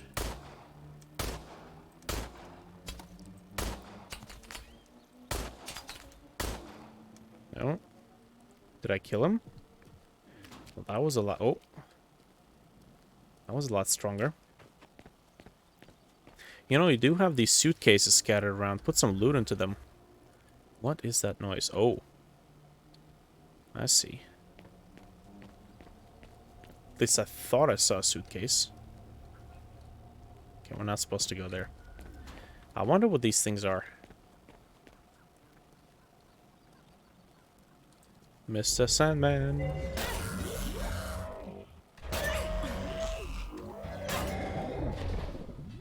Nice. Wait. Hold on. You do have stuff in them. Oh, you didn't teach me that. I've missed so many crates. You didn't teach me they had stuff in them. Don't do that. You gotta teach me this stuff. I'm not saying that I know everything, but this is one of those lessons I have learned the hard way. I had a little mini game that I made as a part of the game jam called Song of a Spirit, and it's on Steam. And this was a game that I made in 3 days for a game jam, and I figured, you know what, it's worth finishing up, giving it a little bit of polish, and then putting it up on Steam for like what, $5, $10, whatever. Whatever passive income it generates is going to be worth it, worth the effort. But here's the thing: I didn't put a tutorial into it, and it was one of those games where it's half crafting, half musical game, where you can craft these music orbs and you place them down. And when the laser touches them, it generates a noise, and you can create little mini tunes using that mechanic.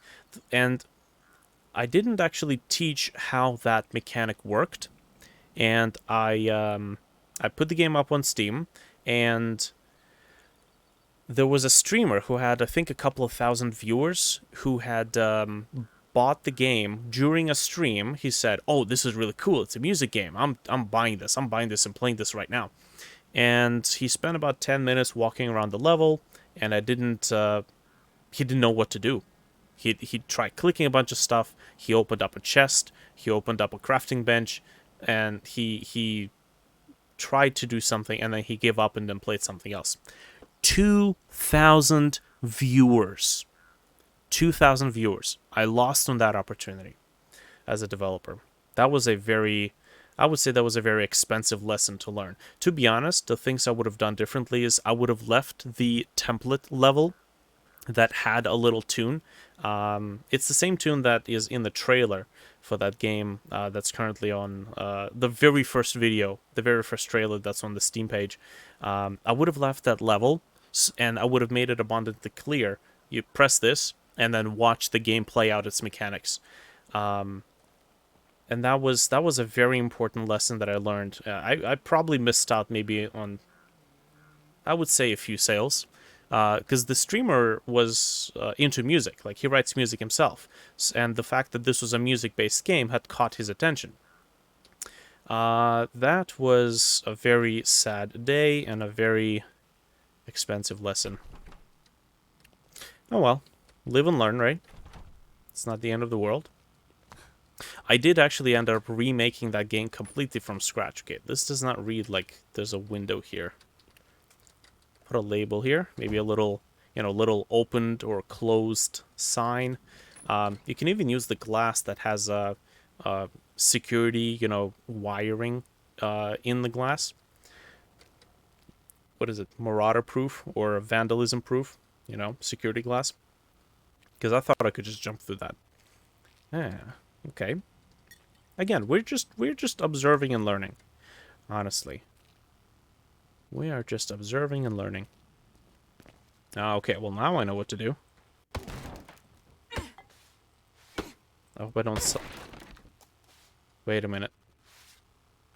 I hope I don't have to go over that wall. Because if I do... I might have screwed myself just there.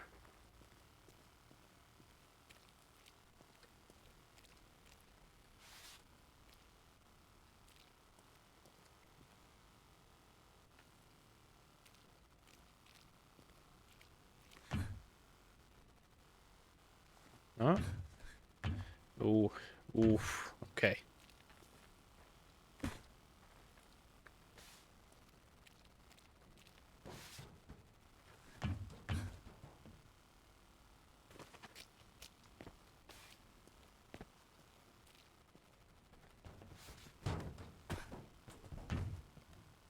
Wait, hold on.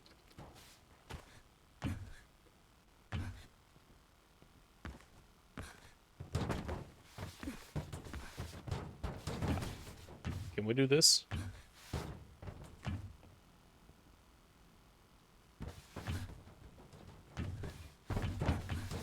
Oh, I think it's possible.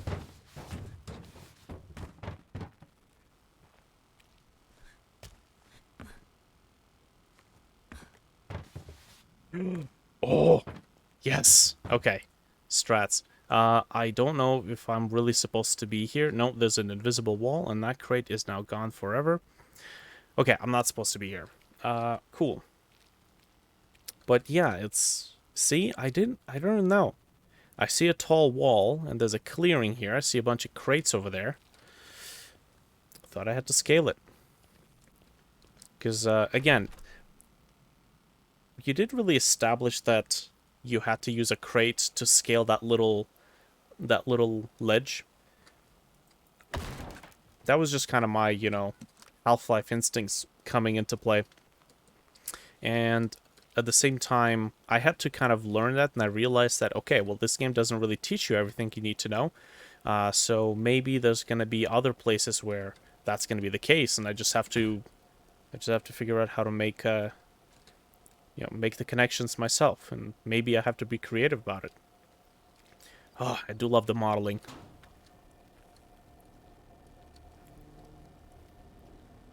I wonder what this is.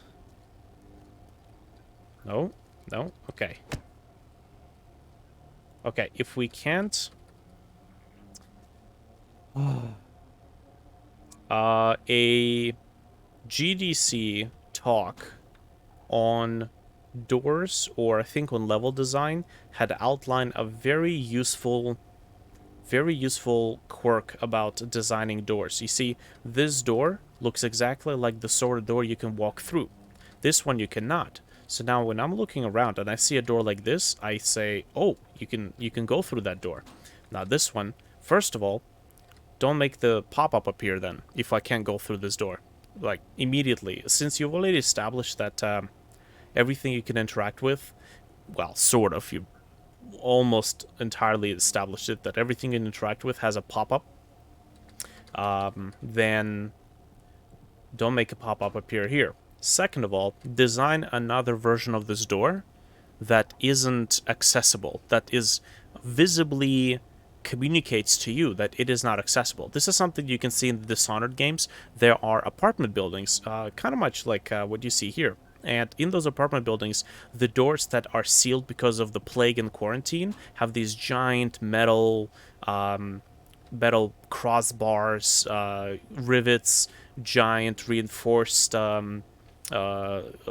beam that just kind of sticks into the ground, and it very clearly communicates to you, you cannot go through this door.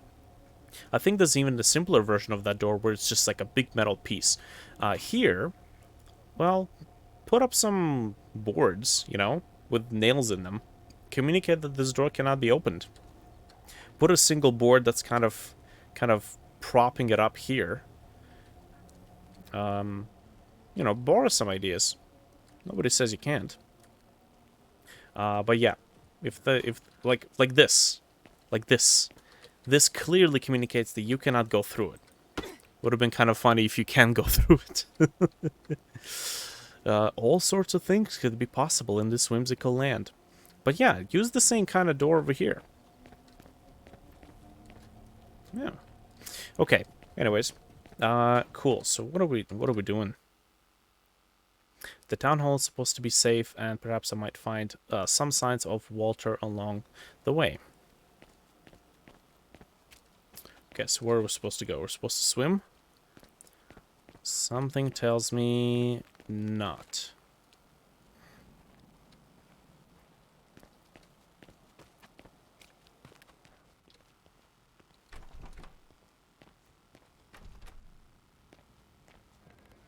See, that's the thing. Since you've already established that there could be two of the same looking doors, one of them opens, one of them doesn't, now you've basically conditioned me to try open every door. I mean, technically, I'll give you that I don't think I've opened a door like this just yet. I don't think I've actually opened a door like this. Also, this door has a very strange wood grain pattern. It goes sideways. Although, part of it goes... Oh yeah. No, that looks weird. Although, structurally makes sense.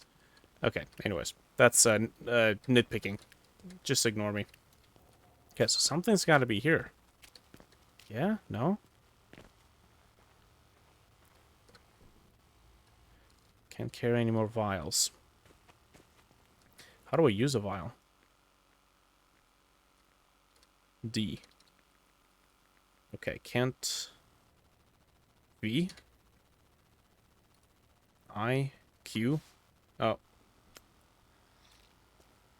Okay, there you go. Yeah, so as you can see, now I've gone on a quest of trying to figure out what the different shortcuts did. Maybe there was a tutorial, maybe I missed it. If I missed it, or maybe there wasn't one. Either way, it wasn't clear enough. You definitely have to communicate that a lot clearer.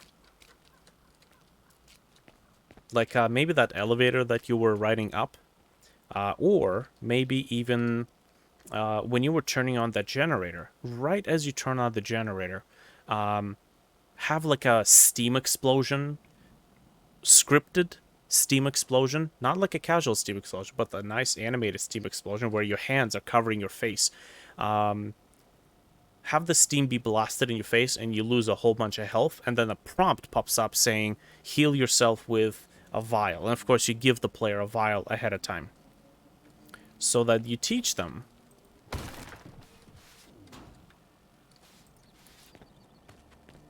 Okay. Oh, hold on.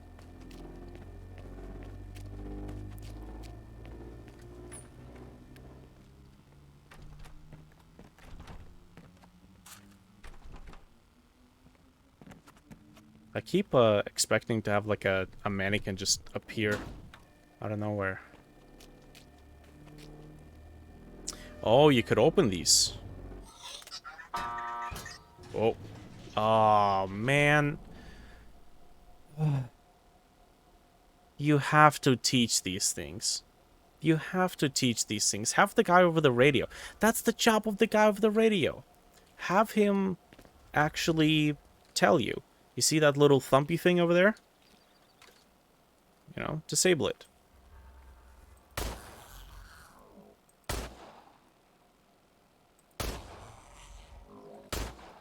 Yeah, the sound effects are really redeeming you. I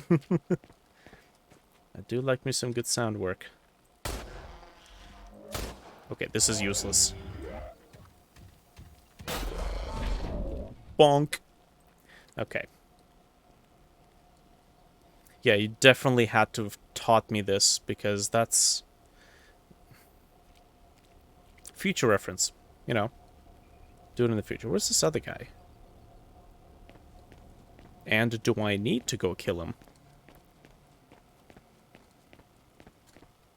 Where's it going? Okay, you... Okay. Okay, no, he's just gonna... That was a very rough animation transition. Okay. Also, my battery's almost out. Yeah, I think you gave way too many batteries in the very beginning. Like, to the point where you couldn't even pick up some of the batteries, which isn't really, I mean, good. Seems like it just devalues the batteries, and now you need the batteries. You don't have to add any more batteries here, it's just, you know. Maybe my monitor is just too bright, and it's actually supposed to be displaying everything a lot darker than what it is right now, and I just didn't need the batteries. Ooh, I love me the PPSH. I love it. Perfect. Ooh, no, don't want that. Okay, how do we get down from here?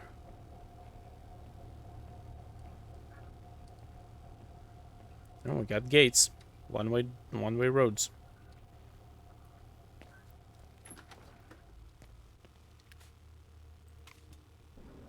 Oh, come on. Wow, that is, that's a lot of metallics. That's what happens when you have, like, a roughness map and a metallic map. It just reflects your skybox. I see the drone and the soundtrack is picking up. Okay, again. Make an alternate version of the door that communicates they can't go through it. Unless your end goal is... Oh, Jesus. I thought that was a light pole. See, that. Use this over there. You know? Or this, even. Or even put a bunch of rubble in front of it or behind it. Communicate.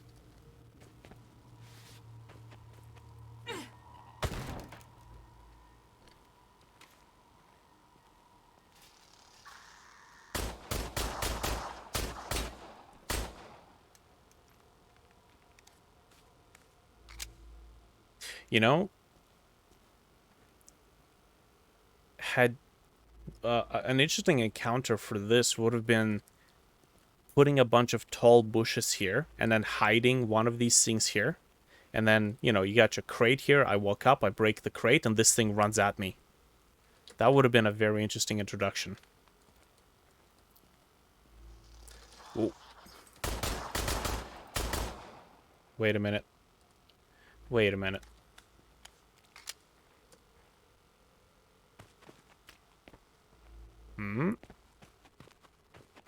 I think we discovered a trigger zone. No? Oh, maybe we didn't.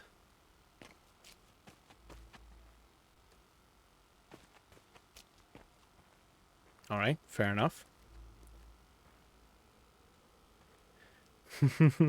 So yeah, I'm working on a game called Atomicon, and if I have an enemy like this, which, to be honest, I am not too keen on animating a lot of humanoid characters, so I probably will have enemies like this, where just a pair of legs with a camera. My first instinct when I walk up to this thing is to open up the inventory and get a bunch of, you know, scrap metal, electronics, fission battery. That's just me. Okay, different type of crate. So we now know we can't scavenge that. So, where is everyone? Ah. What happened here? Okay, I gotta say that the lengthy silence from the guy is making these returns to the conversation kind of off-putting. Because it sounds like he's just there all the time and he's able to talk to us. You know, you could establish it through the narrative that he can't keep an active radio line of communications open. So he gives you a hint, and then he shuts down the radio. And then here, we could have had a nice little spook where the radio just kind of goes, right? It's gets you a little bit of hiss, and then the conversation can continue, because she's just kind of jumping back into the dialogue without any... It's out of the blue. It's just pulling dialogue out of your butt. Well, the whole town was evacuated after years of war. Atlas was too strong in the end. Atlas? Oh, sorry, you wouldn't know. These machine things that want to kill you. They're Atlas. Ah, okay. So we got a turning point. Still there? Yeah, I'm here. I'm sorry. How long ago was this? Let me think. Atlas has been around for about 20 years. Hakovic was evacuated 10 years ago. Okay, this is not good. When you're carrying stuff and it just obscures your entire vision, have the carry pin joint, or just whatever physics joint you use, have it to the side. Never obscure the golden zone. This is your golden zone. This is the middle of the screen. It should never be obscured like this. Been that long? Again, future reference. Time flies. Yeah. It sure seems to. Oh, wait, hold on a sec.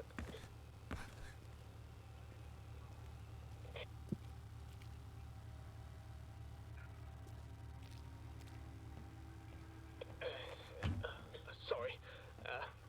Had to get the kettle off the boil. It's okay. And who is this Rosendahl? Oh, Rosendahl. He was our king. He tried his best, but even he wasn't strong enough to fend off Atlas. I see. Well, over and out. I gotta think. And you drink your tea. I'd concentrate more on fighting than thinking, but that's just me. Yeah, dialogues. What the hell is happening here? Dialogues could use a little work, to be honest. They're not really talking about much. Also, word of advice. If you want to give player important information, deliver it through conflict. Have this protagonist that we're playing as have an argument or some sort of a conflict between the guy on the radio. You know, he's keeping things secretive. She wants to know things. Maybe she doesn't trust him.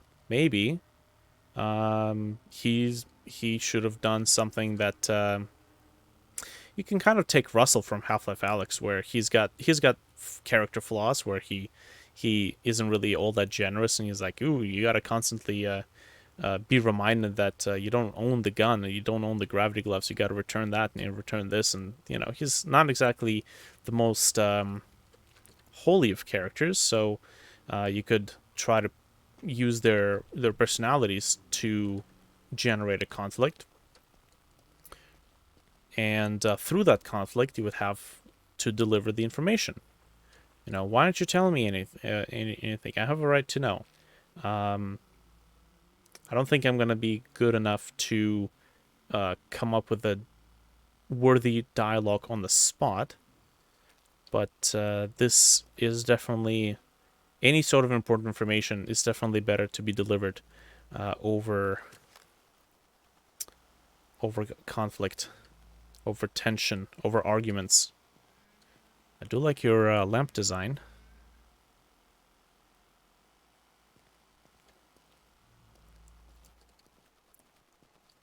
Okay, pardon the frames.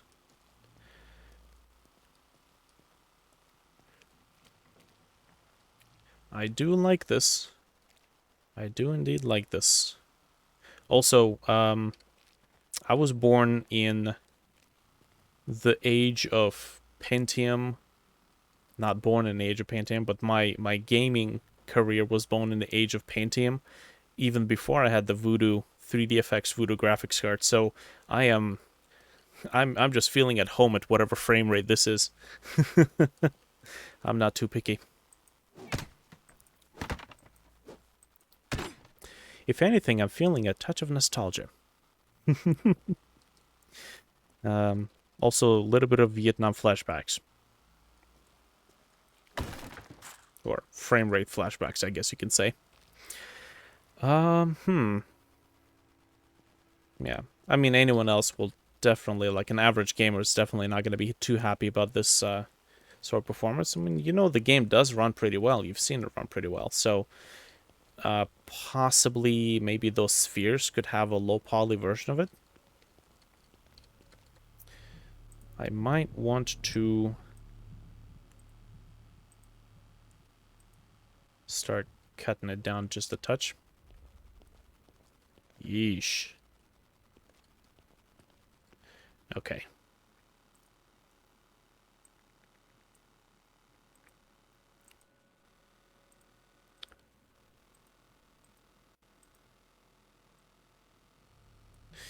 Yeah, that's NVIDIA RTX.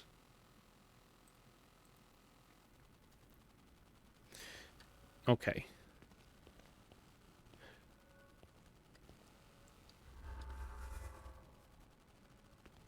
Alright, come on.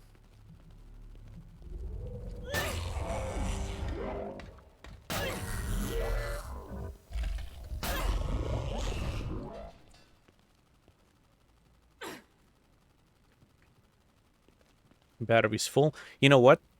If you're trying to pick up a battery and the battery is not pick upable, this little label on the right side of the screen, it's actually just on the very edge of my peripheral vision, so I don't even notice it all that much when there's other things happening on the screen and I'm concentrating on them.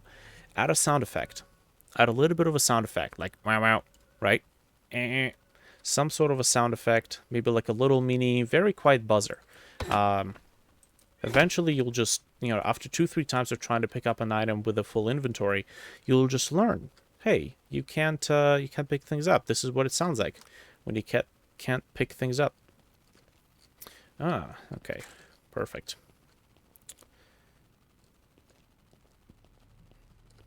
I can't really blame them too god-awfully much.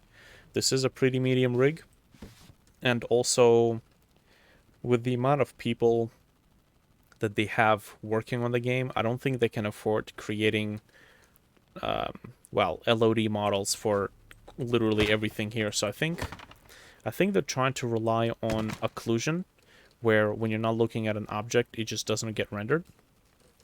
Which, of course, isn't really enough. But, okay. Ooh.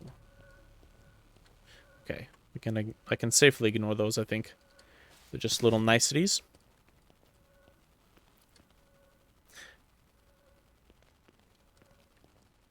Can I adjust the distance? Resolution scale.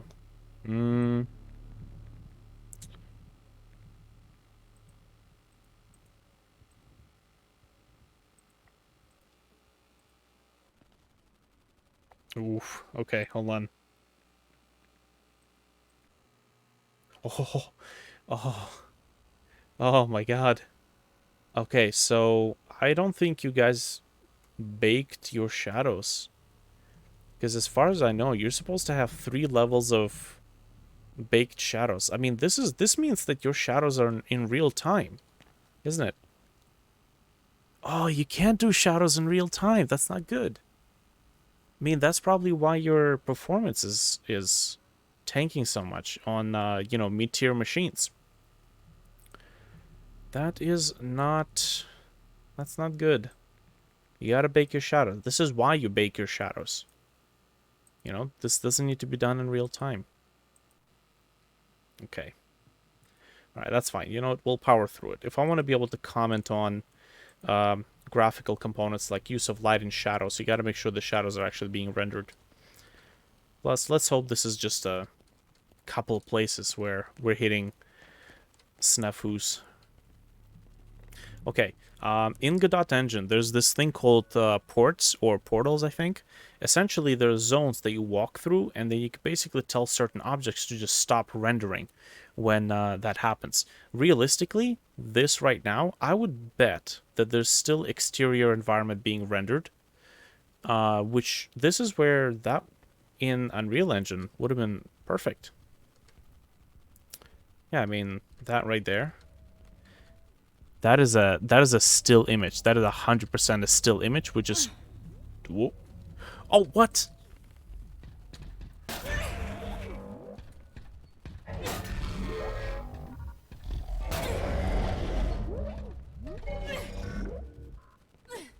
Okay.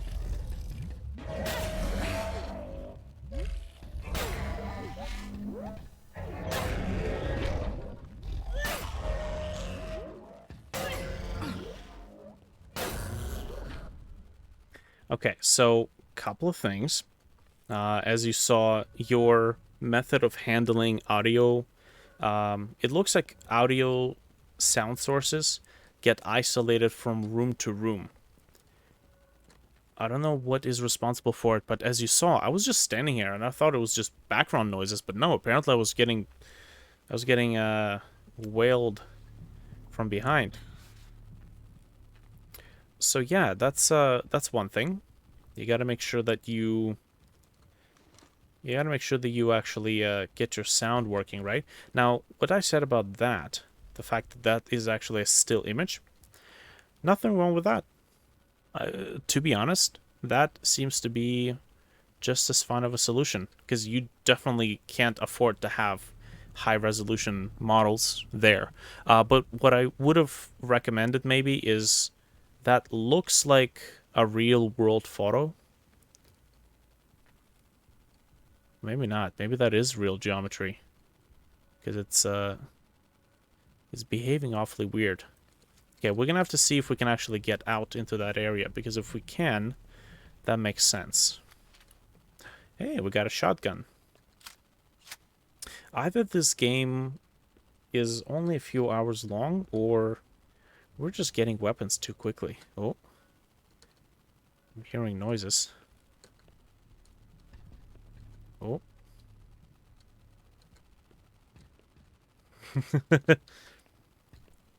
You know, when you can't afford reflections. It's like what the developers of Resident Evil did when, what's her face? Lady Dimitrescu was doing makeup and on the phone with Mother Miranda. She literally threw the mirror across the screen because and it shattered the mirror and it like toppled it over so the player wouldn't be able to look at it. You know, totally fine solution to not wasting resources on reflections, which are frankly too expensive to calculate anyways outside of a specific use case. All right, where are you?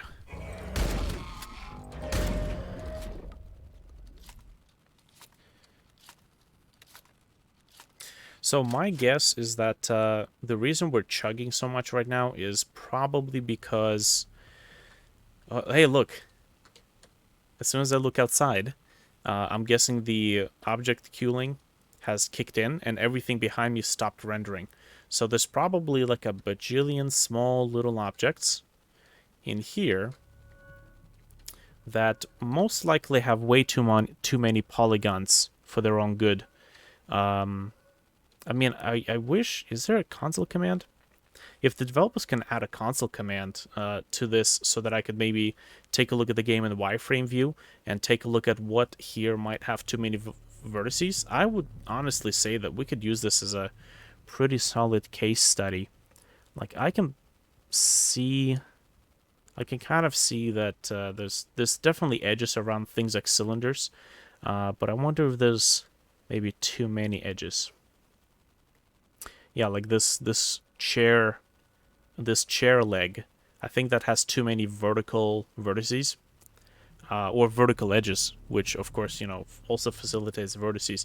And if you have a whole bunch of objects that all behave like this, like, you know, this table leg, this little knob right here, then yeah, I mean, sure, it's only one table, but if you got a couple of dozen of these tables and other props that have too many vertices for their own good, then yeah, I mean, that explains the tanks. The tanks in the... Ooh. Tanks in the frame rate.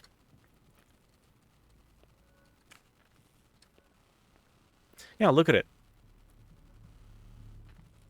And by just looking outside, you would think that there's a lot more detail outside than there is inside. You have some very high-resolution props. You know what you can do?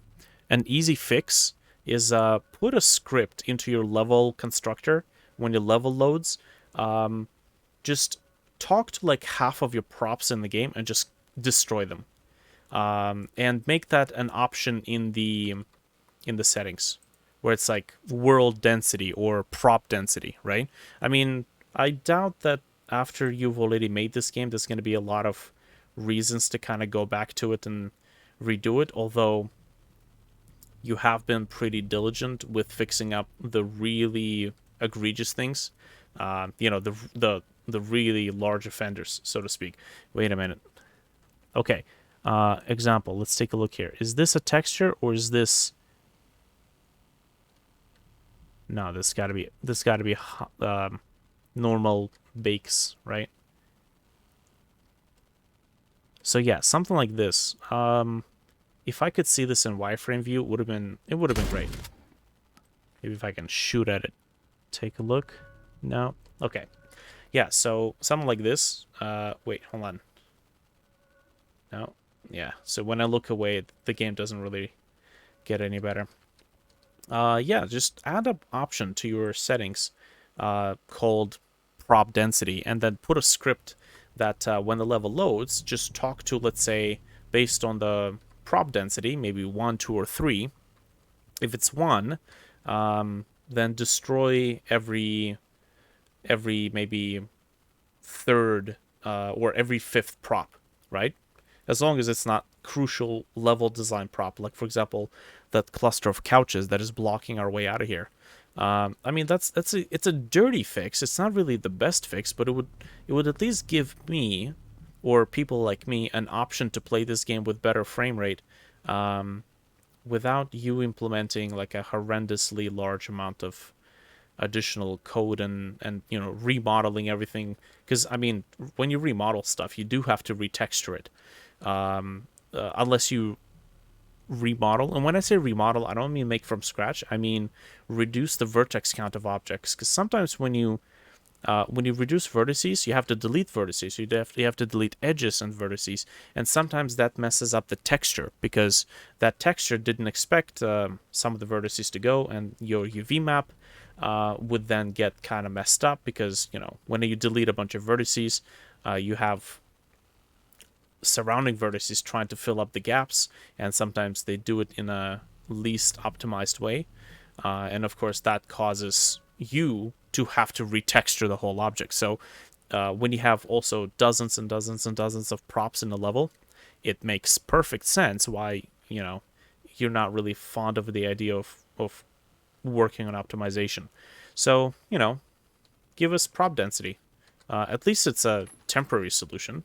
It's going to destroy every second, every third, every fifth, every seventh prop based on your settings. I really hope that all these curves or all these folds is a high poly mesh of the blanket being baked onto a low poly mesh. I really hope that's the case. Because if it's not, you gotta have a serious talk with your 3D modeling team.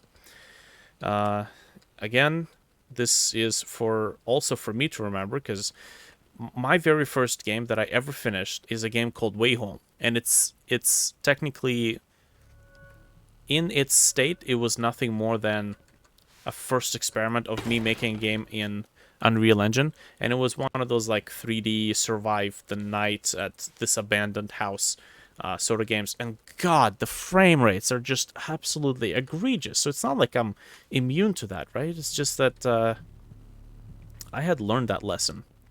And I do all my 3D modeling already starting from low poly, right from the get-go. Oh, hello.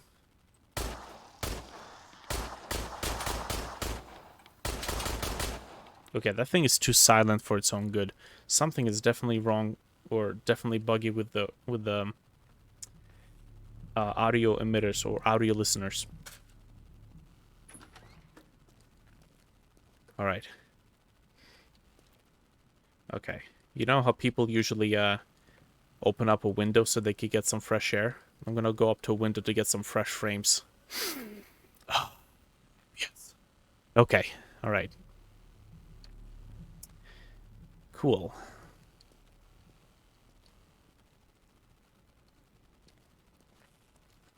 There's a lot of rooms here with no purpose in them. Do some environmental storytelling. I know the budget is a question, of course. So you probably had to make sure you finish a project by a certain point. Your budget isn't unlimited. So, oh look, what's this? Wait a minute.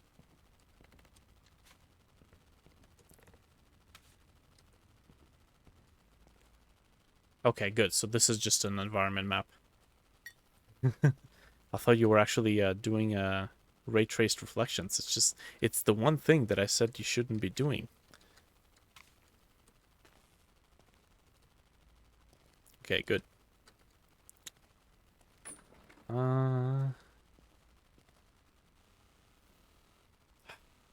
30 frames. Okay. Okay, I'm sure we're gonna leave this apartment building soon.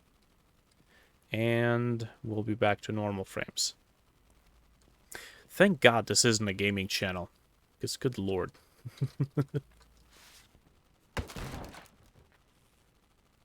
You know what's gonna be interesting? I am still gonna have Tim play this for Retroactive Gamers, depending on how much content in hours there is here. And you know what? If there is enough content... Oh yeah, so that wasn't a picture. That was an actual geometry in the background. Okay. So yeah, this machine is the game dev machine. I purposefully don't upgrade it and don't worry about upgrading it too much. But the machine that we use for Retroactive Gamers, that's like a full-on gaming rig. It's got a nice Ryzen 7 RTX 3070, lots of RAM, SSDs, the whole shebang. And it would be interesting to see how this game behaves on that computer. So it'd be an interesting comparison. Okay. Whoops, excuse me. All of the water below me reflected the light in every direction, growing and growing in intensity until the things around me were illuminated. Spooked, we immediately made our way back to the shore, with a shock still lingering within us. After today, I will record everything witnessed there. Nobody will believe this. We have some sort of a Lovecraftian horror in the ocean or something. Some sort of a body of water. Okay, cool. Let's keep going. Oh, okay, can't go there.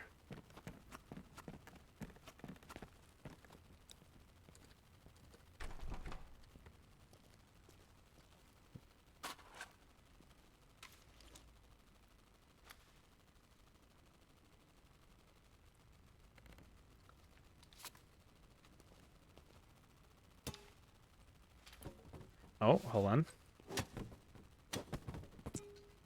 Okay, there we go. Well, we've already kind of established or figured out that there are things that can be opened. That looks like something you can pick up. Right, these letters, maybe you can. Maybe I'm looking at them from the wrong area.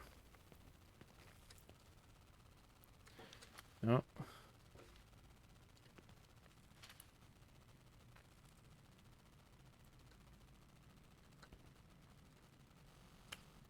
Okay. Oh, you asked who Rosendahl is, right? I've got an old, where is it now? Tape recording from the last Industria festival. Ah. 10 years of peace and safety. 10 years of Industria. Walter? Citizens of Hakovic. What? This is your Walter, wait, what? Wait. That's Walter's voice. What's going on here? Atlas failed to diminish us. Atlas How failed to scare us. did you know his first We are name? still here, and we will This stay is the man I'm looking for. Where is Join he? this year's fair as we stand strong against the metallic evil outside our You mean- city walls. You're looking for Rosendahl. No. Yes, I'm looking for Walter. Walter Rebel, not Rosendahl. But this is King Rosendahl. Walter Rosendahl. It's his voice, his recording. Even the statue. I don't understand. And I don't know what's going on here. His voice, his statue. I'm so confused. I want answers. Yes, I'd like a little clarity on this matter myself. Then help me. Where is he? It's like I said, he left the city after the evacuation he organized. Okay, one thing I wonder is why does the game stutter in the cutscene, but it doesn't stutter when I'm looking at the same exact direction manually? That's kind of interesting, but whatever. That's fine. Okay, story-wise, we have just revealed that the leader of this city, of this nation, most likely, was the person she was chasing after. That is supposed to be a very huge, very dramatic, very important reveal, and I feel nothing. I feel nothing because the writers have not established who this person is and what is our relationship with this person. They have not established the value of their relationship. They have not established why it is important. You could argue, oh, it's the way the voice actor sounds when she talks about him. That's not enough. We need backstory.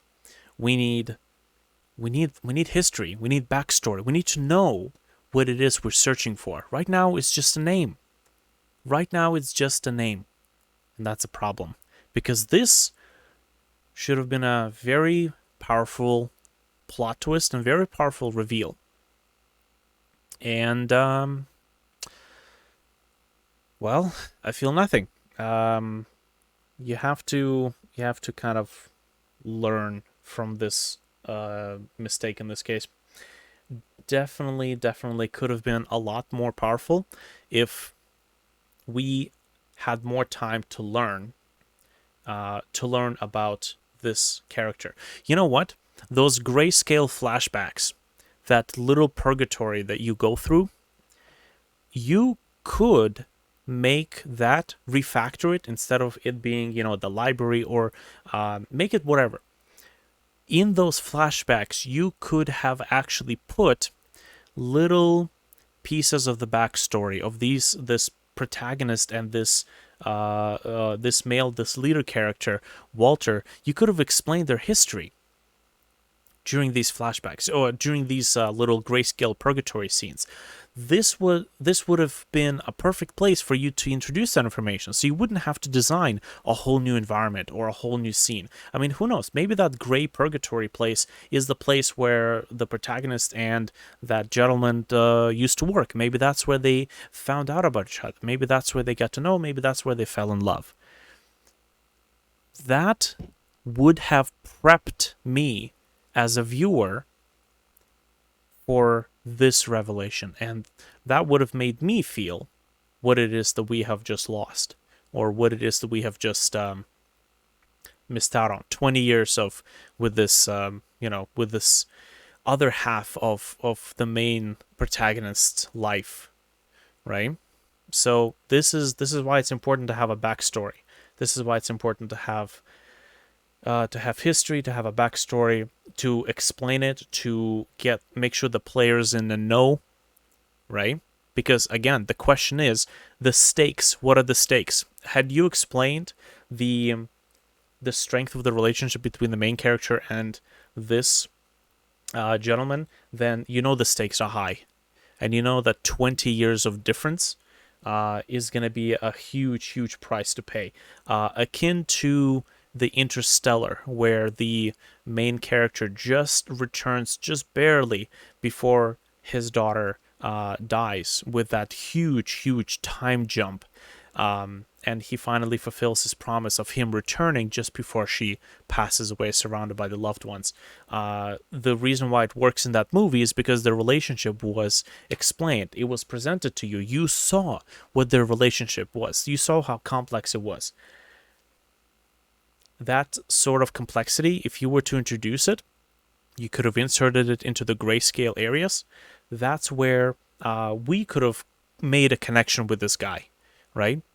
We could have made a connection with this guy, and then this would have been a kind of a hurtful moment to experience, because we would know what 20 years does to that character that we connected with. Right now, there's no connection. It's just a name. Just continue your way to the town hall, to his old office. Maybe you can find out where he headed out to. What's the fastest way? You have to cross the old Rosendahl factory in front of you. After that, you can't miss it. Walter Rosendahl. Are you kidding me, Walter? Ooh, man, I gotta tell you, if you pair your graphical fidelity prowess with my dad's ability to create stories, because he's the one who teaches me what I am also using here for analysis, you could make just a phenomenal story. What is happening here? Okay. So yeah, that's an important lesson to learn for myself as well, right? It's not enough to kind of know it once. You got to be able to present it and reiterate it. Ah, the frames are back. Good day, gentlemen. I missed you. Okay, let me just take a look.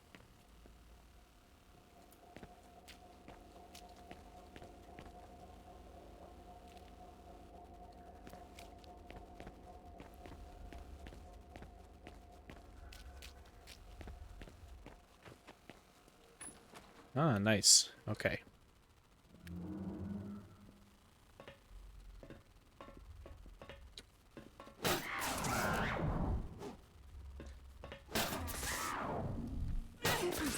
Okay.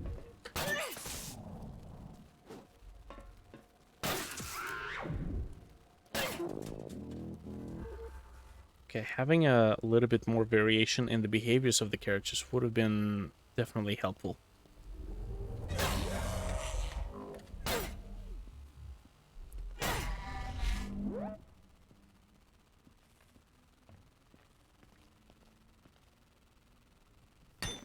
Oh, it's great. Okay. Never mind then.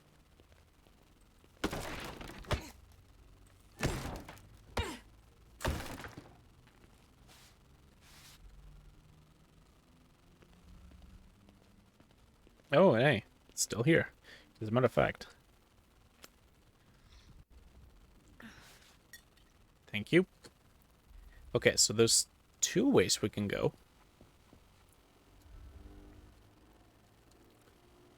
Ah. See, that was worth my time. Give me a few shotgun shells. That was good. Encouragement for exploration.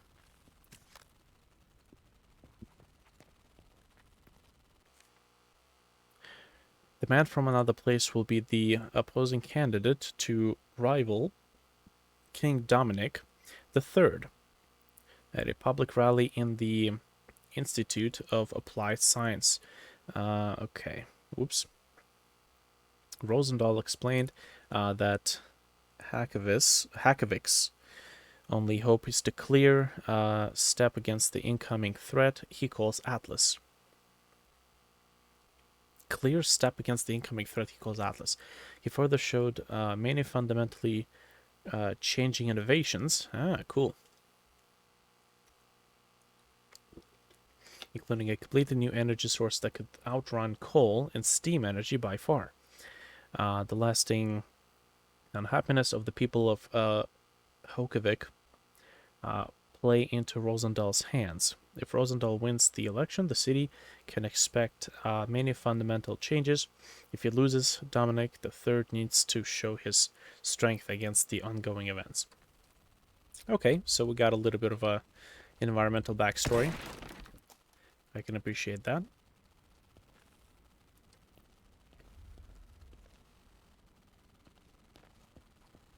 Okay. There seems to be several places we can go. Oh.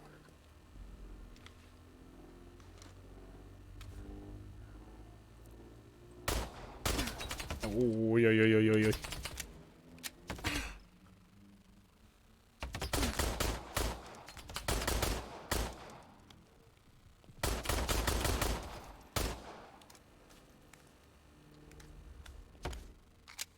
Okay, that seems a little weird.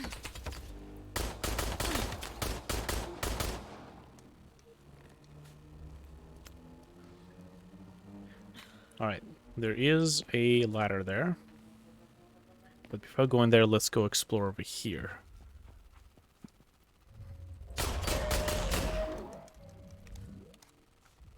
Okay, so these guys can't actually go through here. Anything on the staircase? Ah, you're a disgrace to gaming history. I'm just kidding.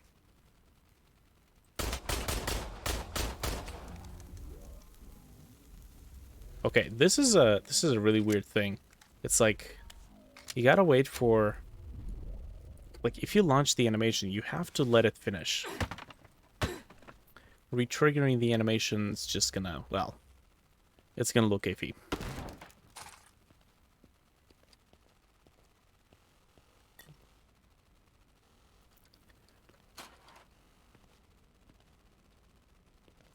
Just getting used to the ISA.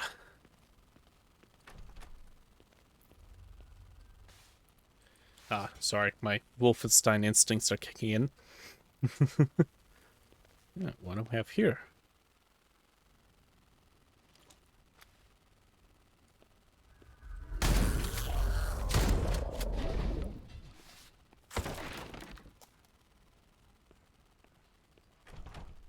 Okay, I guess.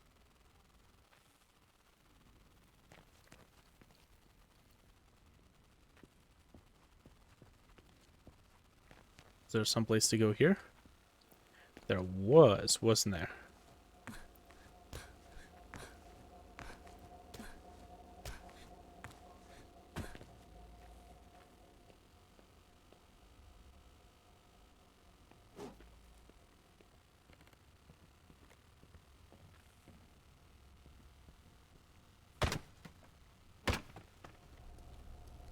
Okay, this looks like...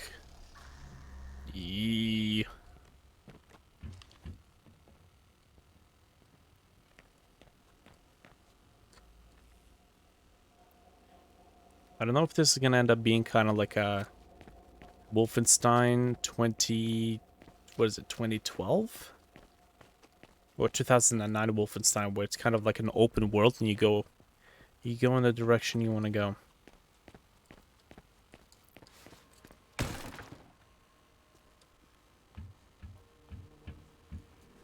Okay, I'm gonna assume that going to the water is instant death.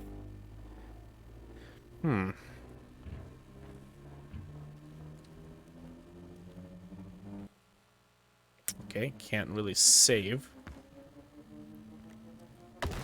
Yeah, see, that's nice. Reward my efforts.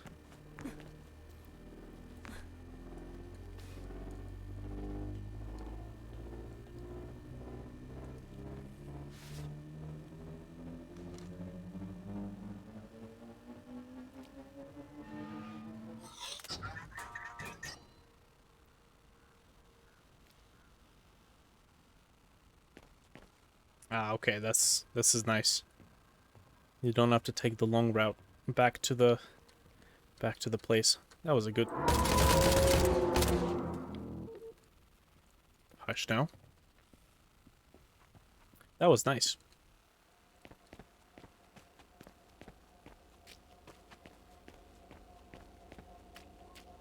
Okay, what else? Ah, okay, I see what we're doing. Whoosh.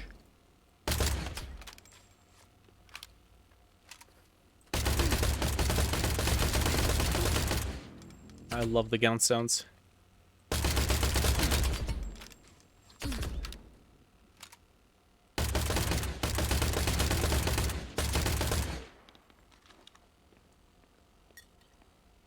Can make use of the vial now.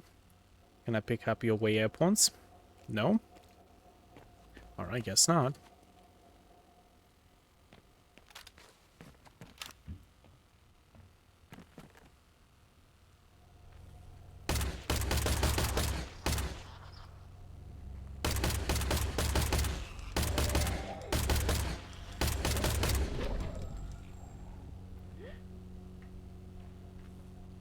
I love when games make guns feel bulky and big via sound design.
Okay, I'm sure I'm gonna need bullets. And when I need bullets, I'm not gonna have bullets.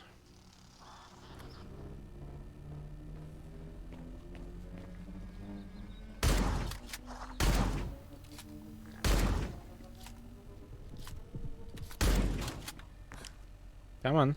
Are you dead? I think they're dead.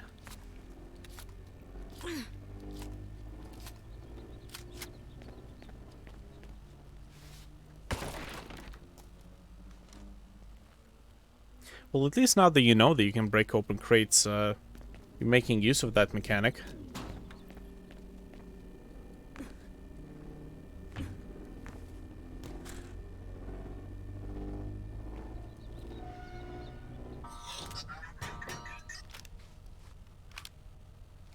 That's a noise I've never heard it make before. I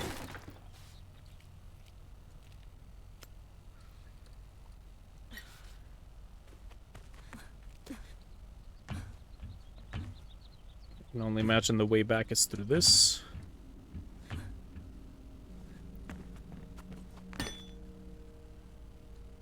That is not how we climb ladders.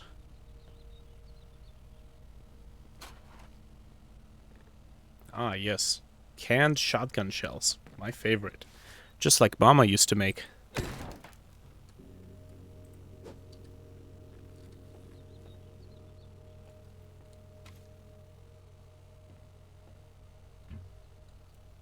Okay, so that was the 2 switches.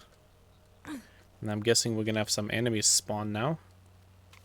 On our way back.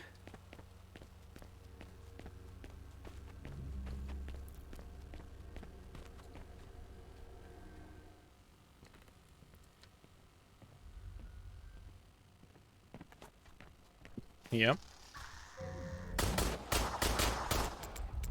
Two. Okay.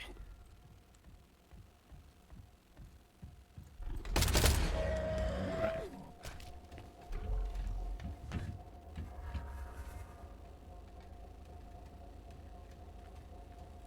No. Okay, so there's no pathfinding here, so I guess these guys can't actually go up here. Alright, well. That's another thing we can exploit.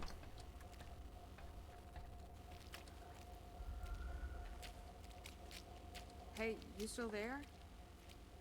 Tell me about Rosendahl. Okay, again, just randomly continuing the conversation.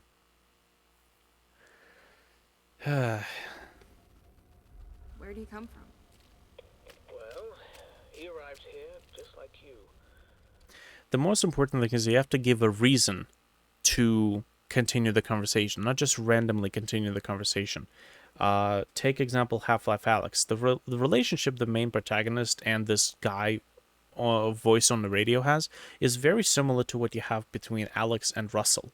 Russell's the voice on the radio. He's your guide, right? He's your conductor. Alex would only contact Russell, for example, when she needs to find out something about going through a particular area, because she has a reason to go through there. Like when you enter a dark area, she would, well, exclaim the problem of going through the darkness, and you'd have to. That would be the reason why she has to talk to Russell. It's not just a random conversation that just, okay, let's just resume talking about this. You gotta motivate these things. One day he just appeared in the Institute, to all the scientists' surprise. I can imagine. He had so much knowledge. He was something like an angel. An angel helping us Excuse me. selflessly to fight the machines that have plagued us for so long. An angel with many secrets. Well, I imagine that as a king, you've got to keep quite a few things close to the chest. Speaking of secrets, what is your relationship to him? Well, we, you know, love each other. Okay, you can kind of tell that they've never written a relationship story before, because this is Show, don't tell. All right? Show, don't tell. This, what she says, she could be a little awkward about it, but the player would know about it because you would have shown it during those grayscale areas, right? The little purgatory areas. You don't have to put it in the purgatory areas. Put it as a flashback between when you jumped into that portal and jumped back into this dimension, right? You could have put it there. As a matter of fact, that would have also been a perfectly fine place to put it in, mainly because your introduction is supposed to be high pace. If you kind of squeezed it and made it more high pace, made it more, larger stakes, then when you jump into the portal, that's when you have to like bring the tension down. And the secret is when you have a really high stakes, high energy, high action area, the moment you start de-escalating the energy, that's when you can introduce whatever information you want, just whatever jargon, whatever terminology, whatever you want, you can introduce then when you are taking the player off of the high adrenaline point, because at that point their guard is down, the player's guard is down. They will absorb whatever information, whatever lore, whatever backstory, whatever you want. They will suck it up because they have just exhausted their guard on the high pace, high action, high octane adrenaline part of your game, which is, of course, if your introduction was pushed further, made more exaggerated, introduce some stakes, have the player actually participate rather than just go through the scripted events, that's when you can actually achieve that state where you eat up the player's energy, so that by the time the quiet part comes down, right, by the time you de-escalate the energy, they will just absorb whatever you throw at them. That's the secret. We're a couple. Yeah, show, don't tell. But, in theory, that essentially makes you the Queen of Hackervik. Our queen That's a nice little touch. I like that. of ruins, with only one subject, as it seems. Oh, well, I'm sorry. I'm not gonna pause it. Again, this is not a let's play. This is an analysis of the game, the story, and the mechanics, and just the entire experience. Well, better than an old man in a wheelchair, if you ask me, Your Majesty. Okay, we have Oh, come on. our inventory is full. How do we know it's full? I mean, nothing about this inventory tells us that it's full. Okay, can we drop stuff?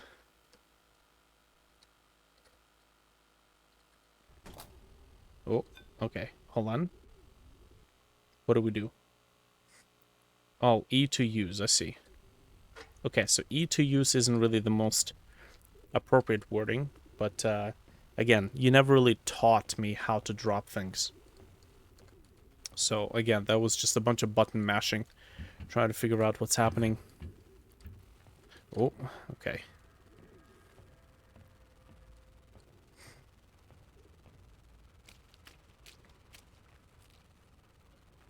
Okay, no prompt. Again, no prompt. There's not a single light source showing us that this is where we can go. You know what you could have done? You could have boarded up some of those windows and have a hole in the board that's shown a light directly on this highlighted area. Right? And that would have been a pretty good method of using light and shadows in order to communicate that this is what you have to interact with. Other than that, it's just sitting in the shadow. It's very hard to actually spot. I mean, I'd have to look at how other people play this game, but I would probably say that it was a miracle that I spotted it. Ah, there we go. Moderate frames are back.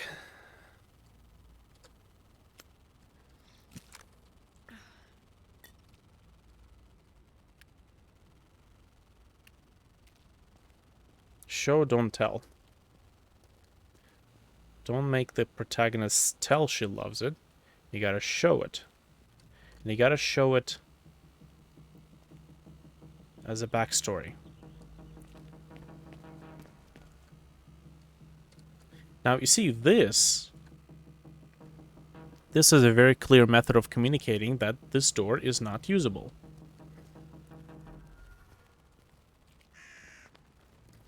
Alright, I got eyes on Town Hall. It's close.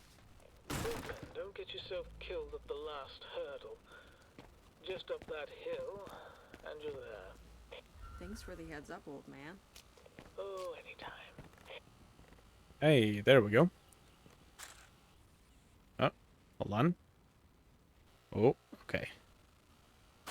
Just pick that up first.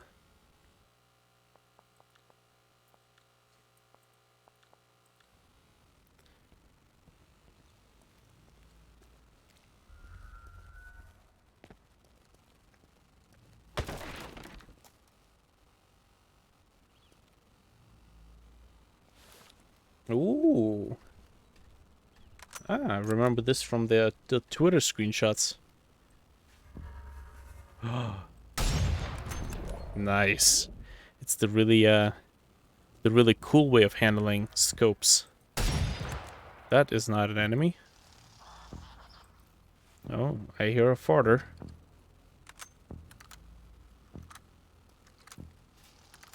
Okay.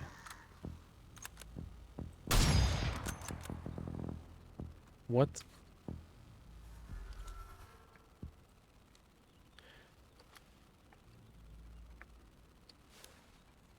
You know what? I like this. Not too much arsenal, just enough to make it work. Also, there's the smooth gameplay. Whoa, Jesus, you, Nelly. Oh, don't do that. Oh. Ass. Okay. That one's on me. Although, if you do take out an empty weapon with no ammo, you could have the protagonist say, empty. This gun's empty.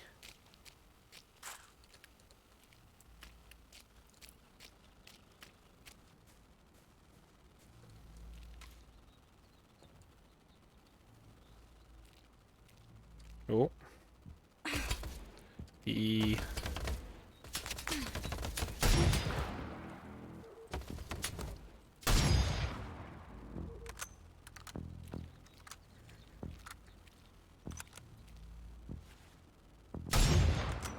I like the soundtrack. It's almost kind of like an homage to The Thing, except it was a bass guitar, and in here it's a bass synth.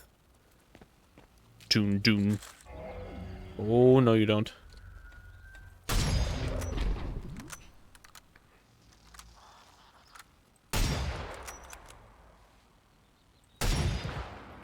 I love it. Oof.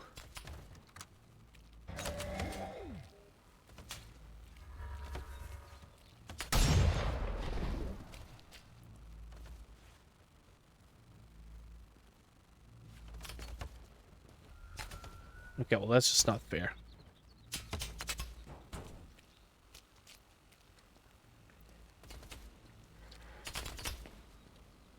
Wait, what?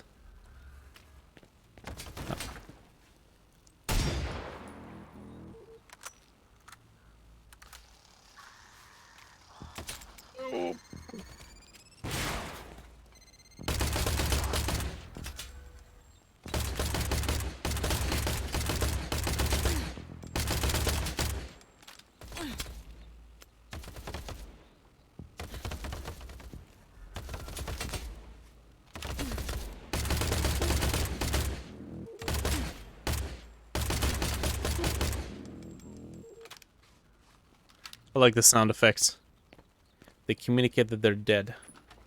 It's kind of like the high-pitch flatline sound.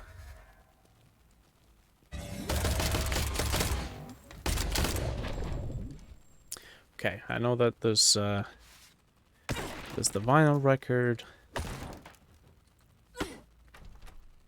You know, breaking up crates kind of reminds me what you do in Half-Life and what you do in Boneworks.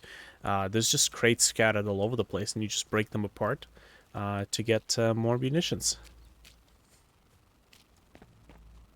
So I guess it's a classic. You can rely on it even today. Oh.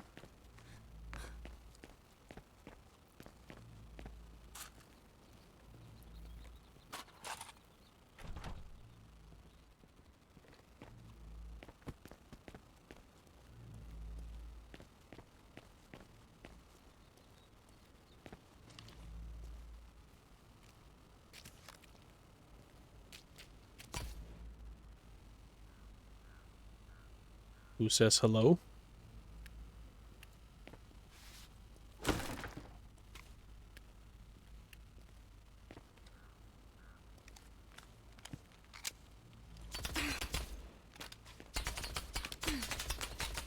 Oh, that's a lot of people.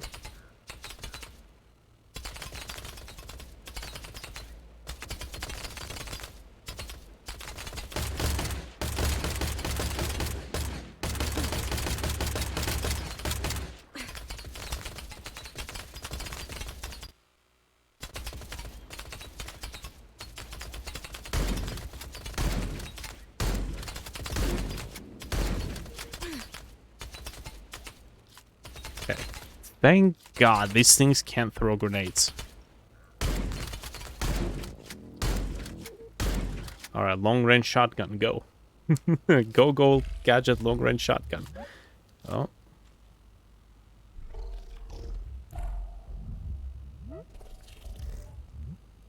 There is too many sound effects. Oh, maybe they're glitching actually. Alright, fair enough. Let's get up here. How can we get smooth frames here? But, you know, lag galore inside of an apartment. Oh. What are these eggs?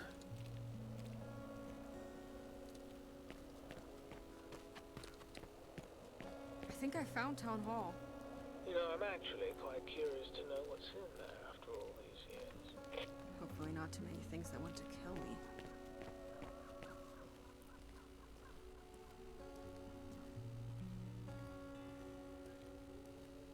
You know, it actually seems like they're trying to go for this whole open world, no loading zones thing, which might have been...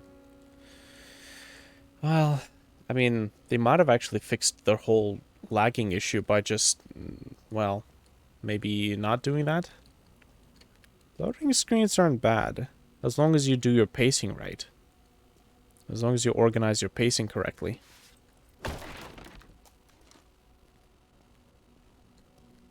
Have a resolution in the chapter.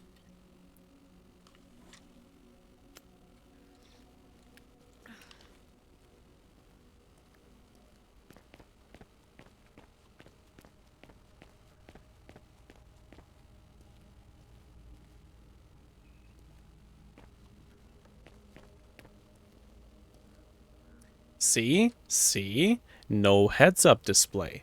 No pop-out. That's what you gotta do.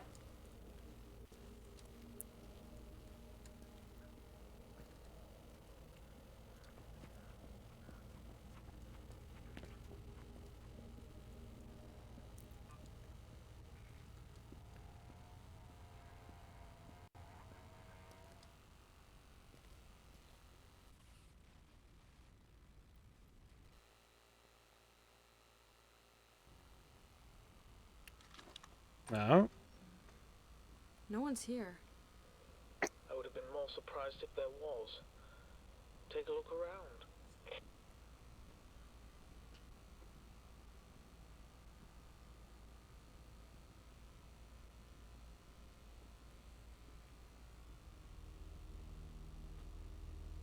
Anything? Looks like he took the train towards the coast. Oh no, I canceled the, I wanted to... God damn it. I wanted to put up the, wait. I wanted to pause to make a comment on the story, because her reaching for the photo and getting interrupted was a nice moment. Could could have animated it a little bit more dramatically, but good touch. It's a very good moment. Okay, let's see.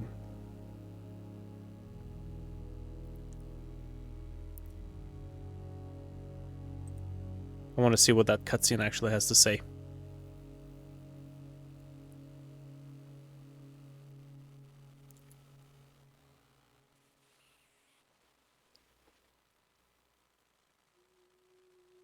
Although that second loading file might be an earlier one.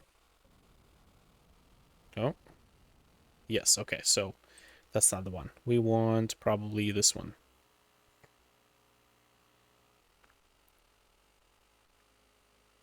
Yeah, so might want to fix up the time and date indicator.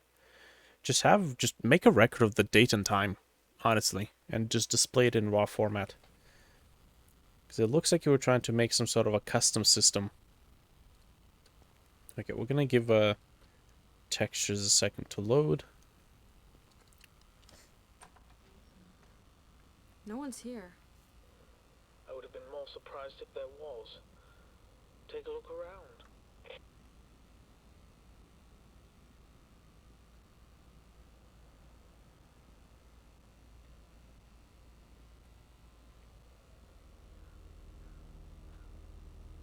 Anything? Looks like he took the train towards the coast. North of the city? The Doom Chapel, of course. How do I get there? Well, there's a train in the town hall station. Needs filling up with water and coal, but it should still run. Okay, I will leave right now. Wait. You have to cross the old canal to reach the city gate. It's no man's land. Nobody's been there for a long time. Well, do I have any other choice? Thanks for warning me, but I need to go, no matter what. Alright, just don't say I didn't warn you. Okay, couple of notes about this particular interaction. First of all, she hasn't really established a goal. The goal was pretty clear in the beginning. She needs to reach technically her husband or fiance or her boyfriend, lover. But after the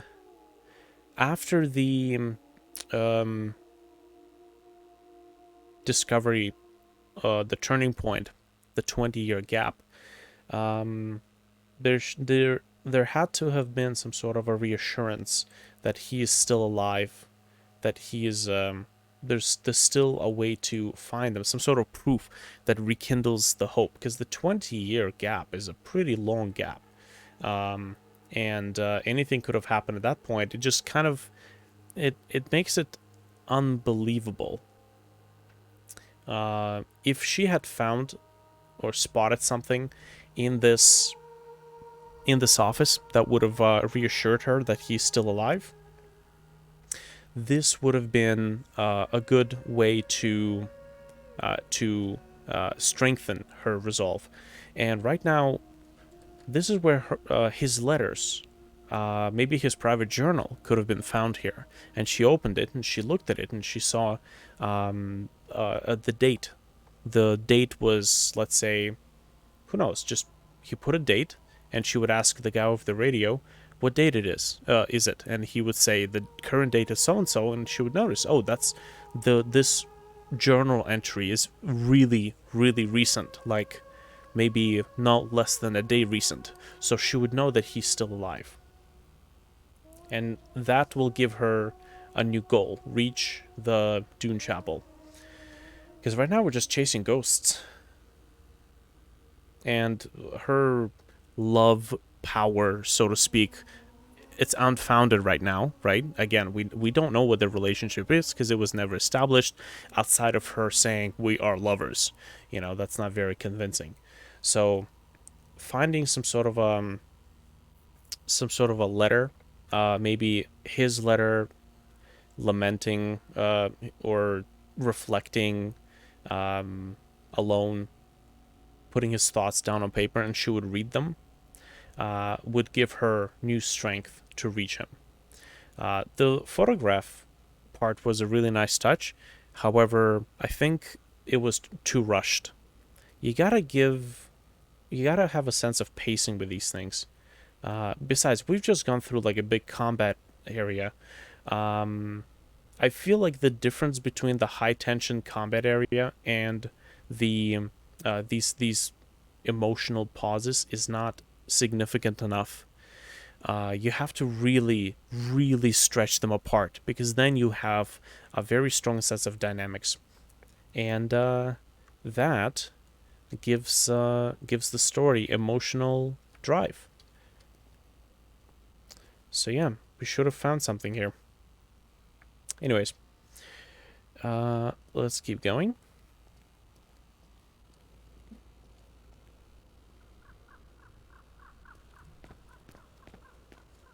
What? Okay.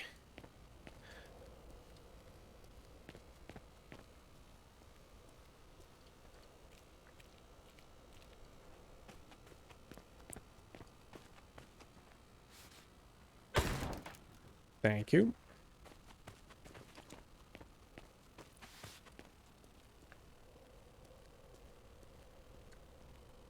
She technically did establish a new goal to reach the Dune Chapel. Initially, she had established a goal to find her fiance, let's call him. Then she established a goal to go to this library or museum, whatever this place is. So now her new goal is to go to the Dune Chapel. It's just that the driving force isn't quite there. Besides, we were lovers, you know.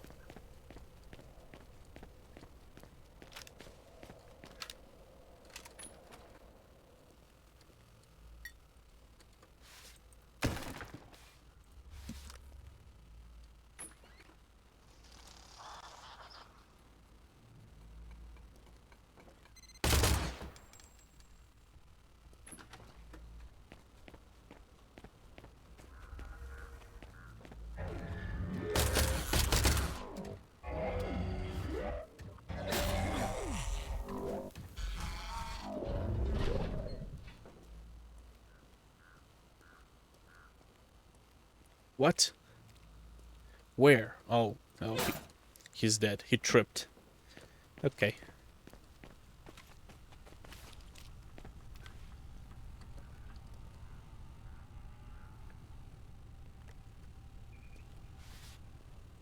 I still don't know what these spheres are. I mean, the science fiction connoisseur in me would probably like to know. That looks like a deadly drop.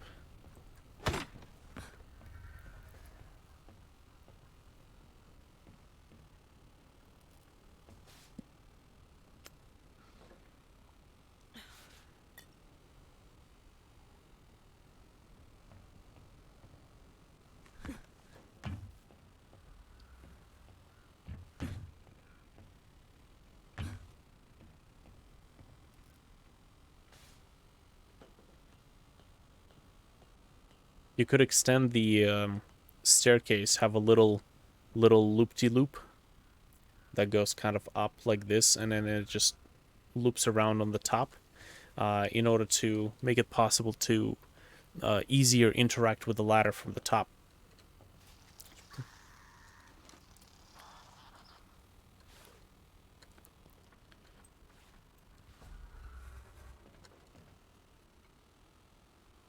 Also, I think you really didn't have to go with the reflections on the water. You could have had the water be textured and then just let shadows naturally land on the textures. There's so many things you can really cut out from this game visually and still not lose anything. Because I would probably say that this right here is doing much more harm than good.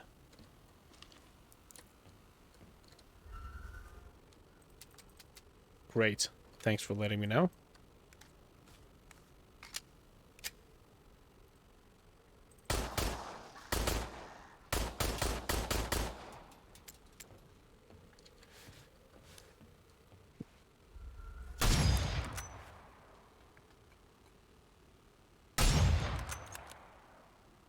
No splash sound.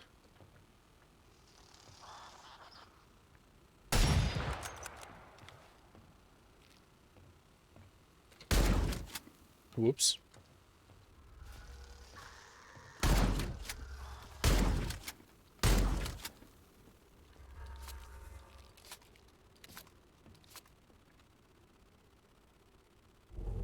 Ah.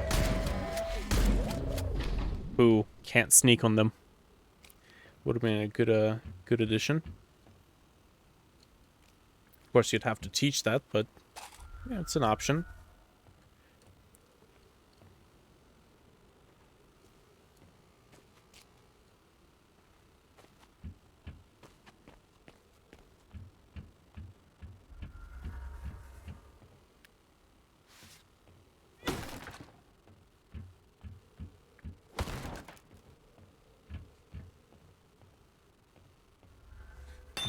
Ooh. Ooh. Excuse me.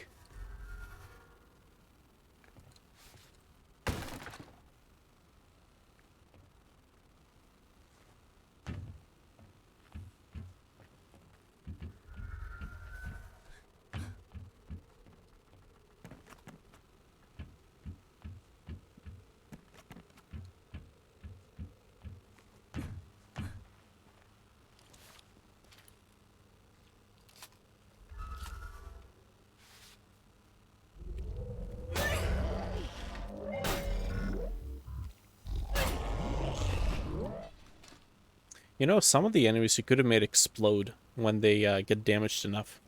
That would, I think, add an interesting game mechanic where, you know, they drop, they overheat, and then you can kind of try to damage it while other enemies are nearby. Maybe even with a shotgun, with the spread of the shotgun, you could make the enemies stagger themselves or give them like a second to recover from the shotgun shot, and you could then damage one of the enemies. He's going to start overheating and then shoot a bunch of nearby enemies with a shotgun, and then they will just get caught in the blast. Ooh, this looks this looks ominous. And also historically iffy. Accurate. Just kind of a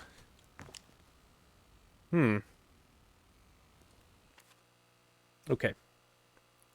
Managed to talk to a few people's representatives, and convinced all of them to vote against the further Industria projects.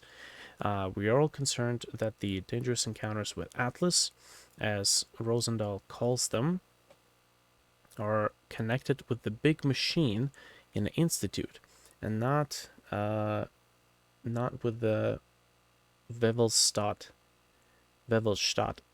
as Rosendahl states. We have a good chance to shut down the machine if we manage to find more people who are against Rosendahl's politics. Since November last year, I regularly find more of these caged birds in my apartment. No matter what I do, they appear out of nothing overnight. Ooh, interesting. I don't know what to do with this. Interesting. Okay, so there's a total of 5 of these, and it looks like I'm already on 3, so I must have missed one. Alright, I'm good to go. Good. While you fight your way. Okay, see, that was a worthwhile reason for her to contact him, because she now has, she has to set out for the next goal. Out of there, you know, I think I might go put the kettle on. Well, it's so nice to know that someone's got your back. You're welcome. This is a very strange coal texture, considering that we've seen coal look different in the other place.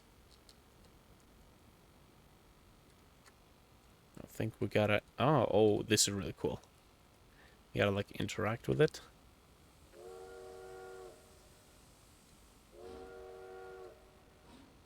Okay, I believe we gotta close this thing.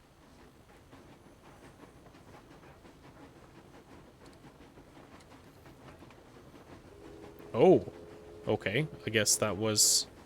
So we didn't really have to do anything here. Everything was just given to us.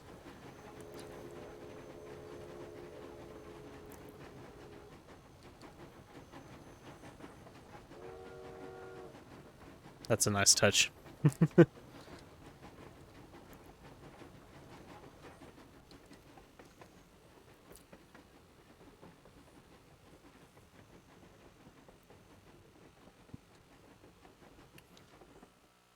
There we go. There's the loading. Okay. Well, not bad. We got some content here. Aha. Okay, again, would have loved the subtitles.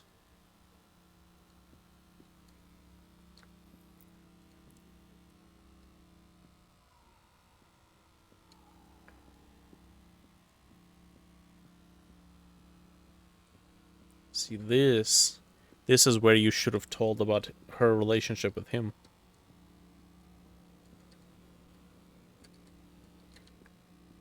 Where should this all lead to? An endless war? What price? I only want peace. I want my family to be safe. I'm so done with fighting, waiting to be opened up.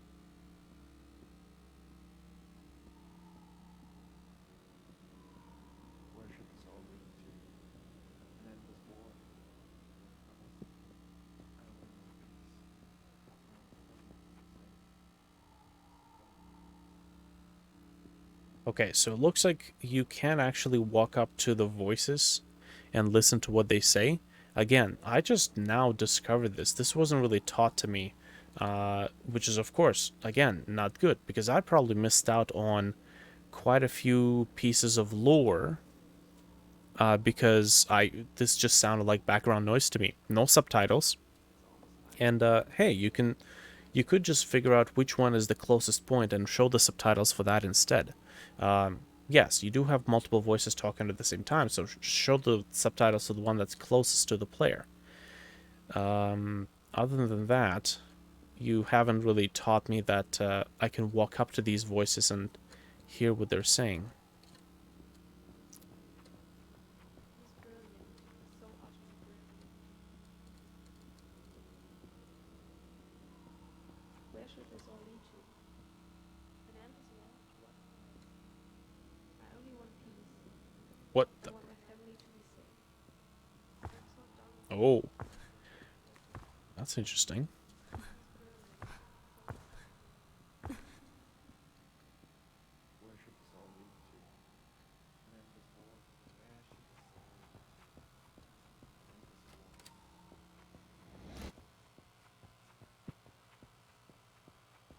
war? Okay, interesting. So there's a body falling down.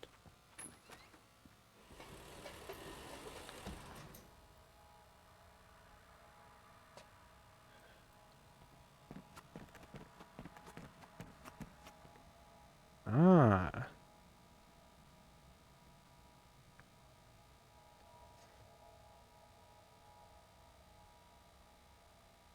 So this part seems to tell pieces of the story, most likely where this artifact came from.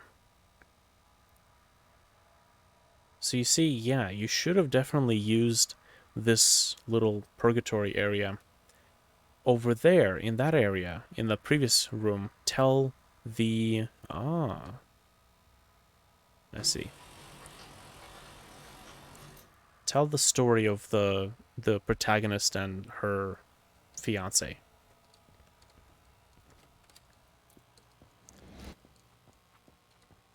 While in this area, or in the theater, you tell the story of what this weird artifact is.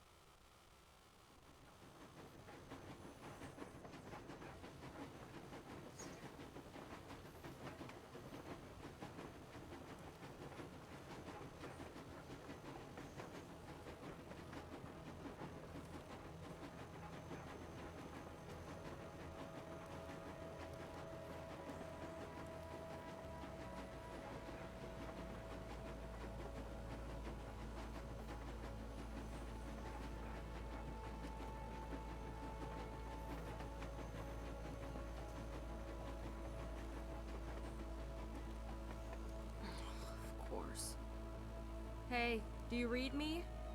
Looks like the gates are closed. Yes, I do. Actually, I just realized I don't know your name. What, you don't know the name of your queen? I am unbelievably sorry. Your highest of highnesses. Now tell me your name, or I won't tell you how to get over that gate. I'm Nora. Nora Rosendahl, I guess.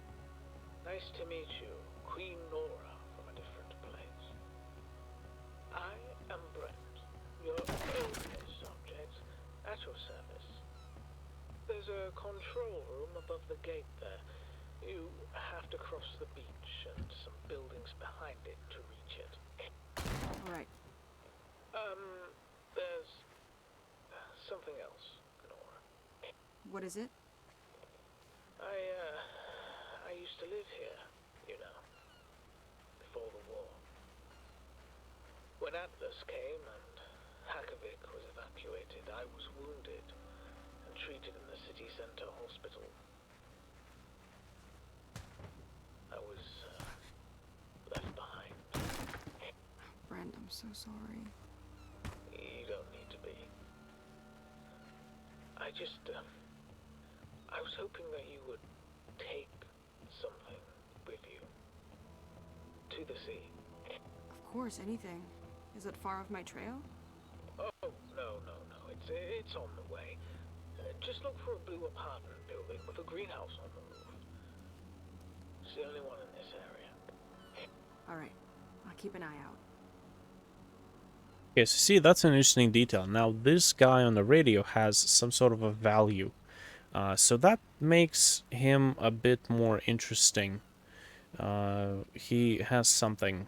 He has something that he values, and he wants the player to get it. Also, the reason why I grabbed that little chunk there is because that crate that you jumped on totally should have broke when you jumped on it. Would have been a nice homage to Half-Life.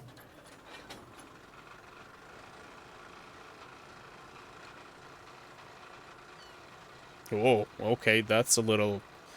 Yeah, that's... Ooh, whoa, whoa. That's, okay, that's a little sketchy. Either running out of budget, or I'm guessing the project is starting to get on the nerves. You just want to get it over with. That's not good. When the project does that, that's not good. Hey. Okay.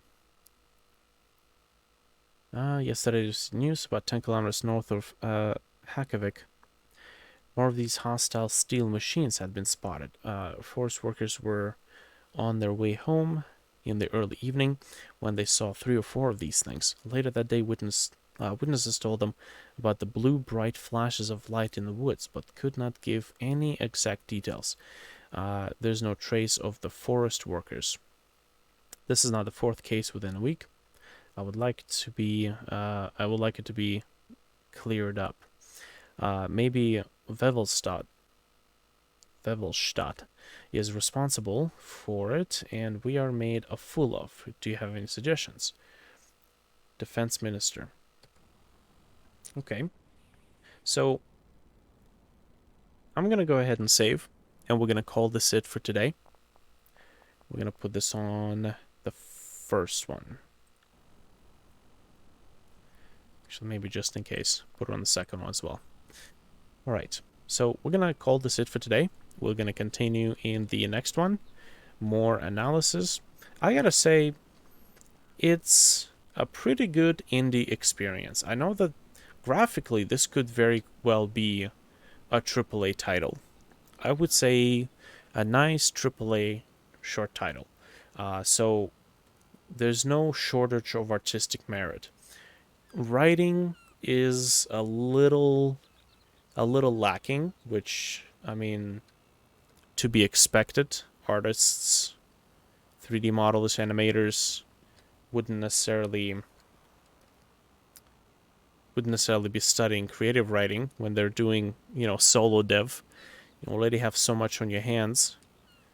Doing creative writing and storytelling, studying, is just, yeah. it definitely suffers. And for a narrative game to have a bad story, unfortunately, the pretty graphics ain't gonna. They just ain't gonna cut it. If you have a narrative game, you better make sure your narrative is sound. Otherwise, like all this beautiful presentation has pretty much worn up on me now. So I now just simply expect this to be the norm for the rest of the game. That's why I made a comparison to, Doom Eternal and Doom 2016 in the beginning of the game, where we're going through the, barren walls and flat apartments. After the first 15-20 minutes, you just don't notice the graphics. You're just assessing the overall experience. And in this case, the story is a very major part of the experience. Combat is okay. More variation in behaviors in the enemies would have been great. Otherwise, you just have two enemies that are close range, the little two legs with the cylinder at the top, and the cage enemy. They're both exactly the same. They're close range. They gotta walk up to you to deal damage. It would have been nice if they could overheat, and not 100% overheat. Overheat at random, so you wouldn't really. You would have to be on your toes, especially in close quarter areas. You have to be careful. One of them starts randomly overheating, you gotta haul her ass out of there. Other than that, yeah. Well, it's akin to an average sci-fi story so far. We're gonna see how it plays out at the end, but yeah, I wouldn't say that I would not recommend this game to anybody. Okay, so this will be it for today.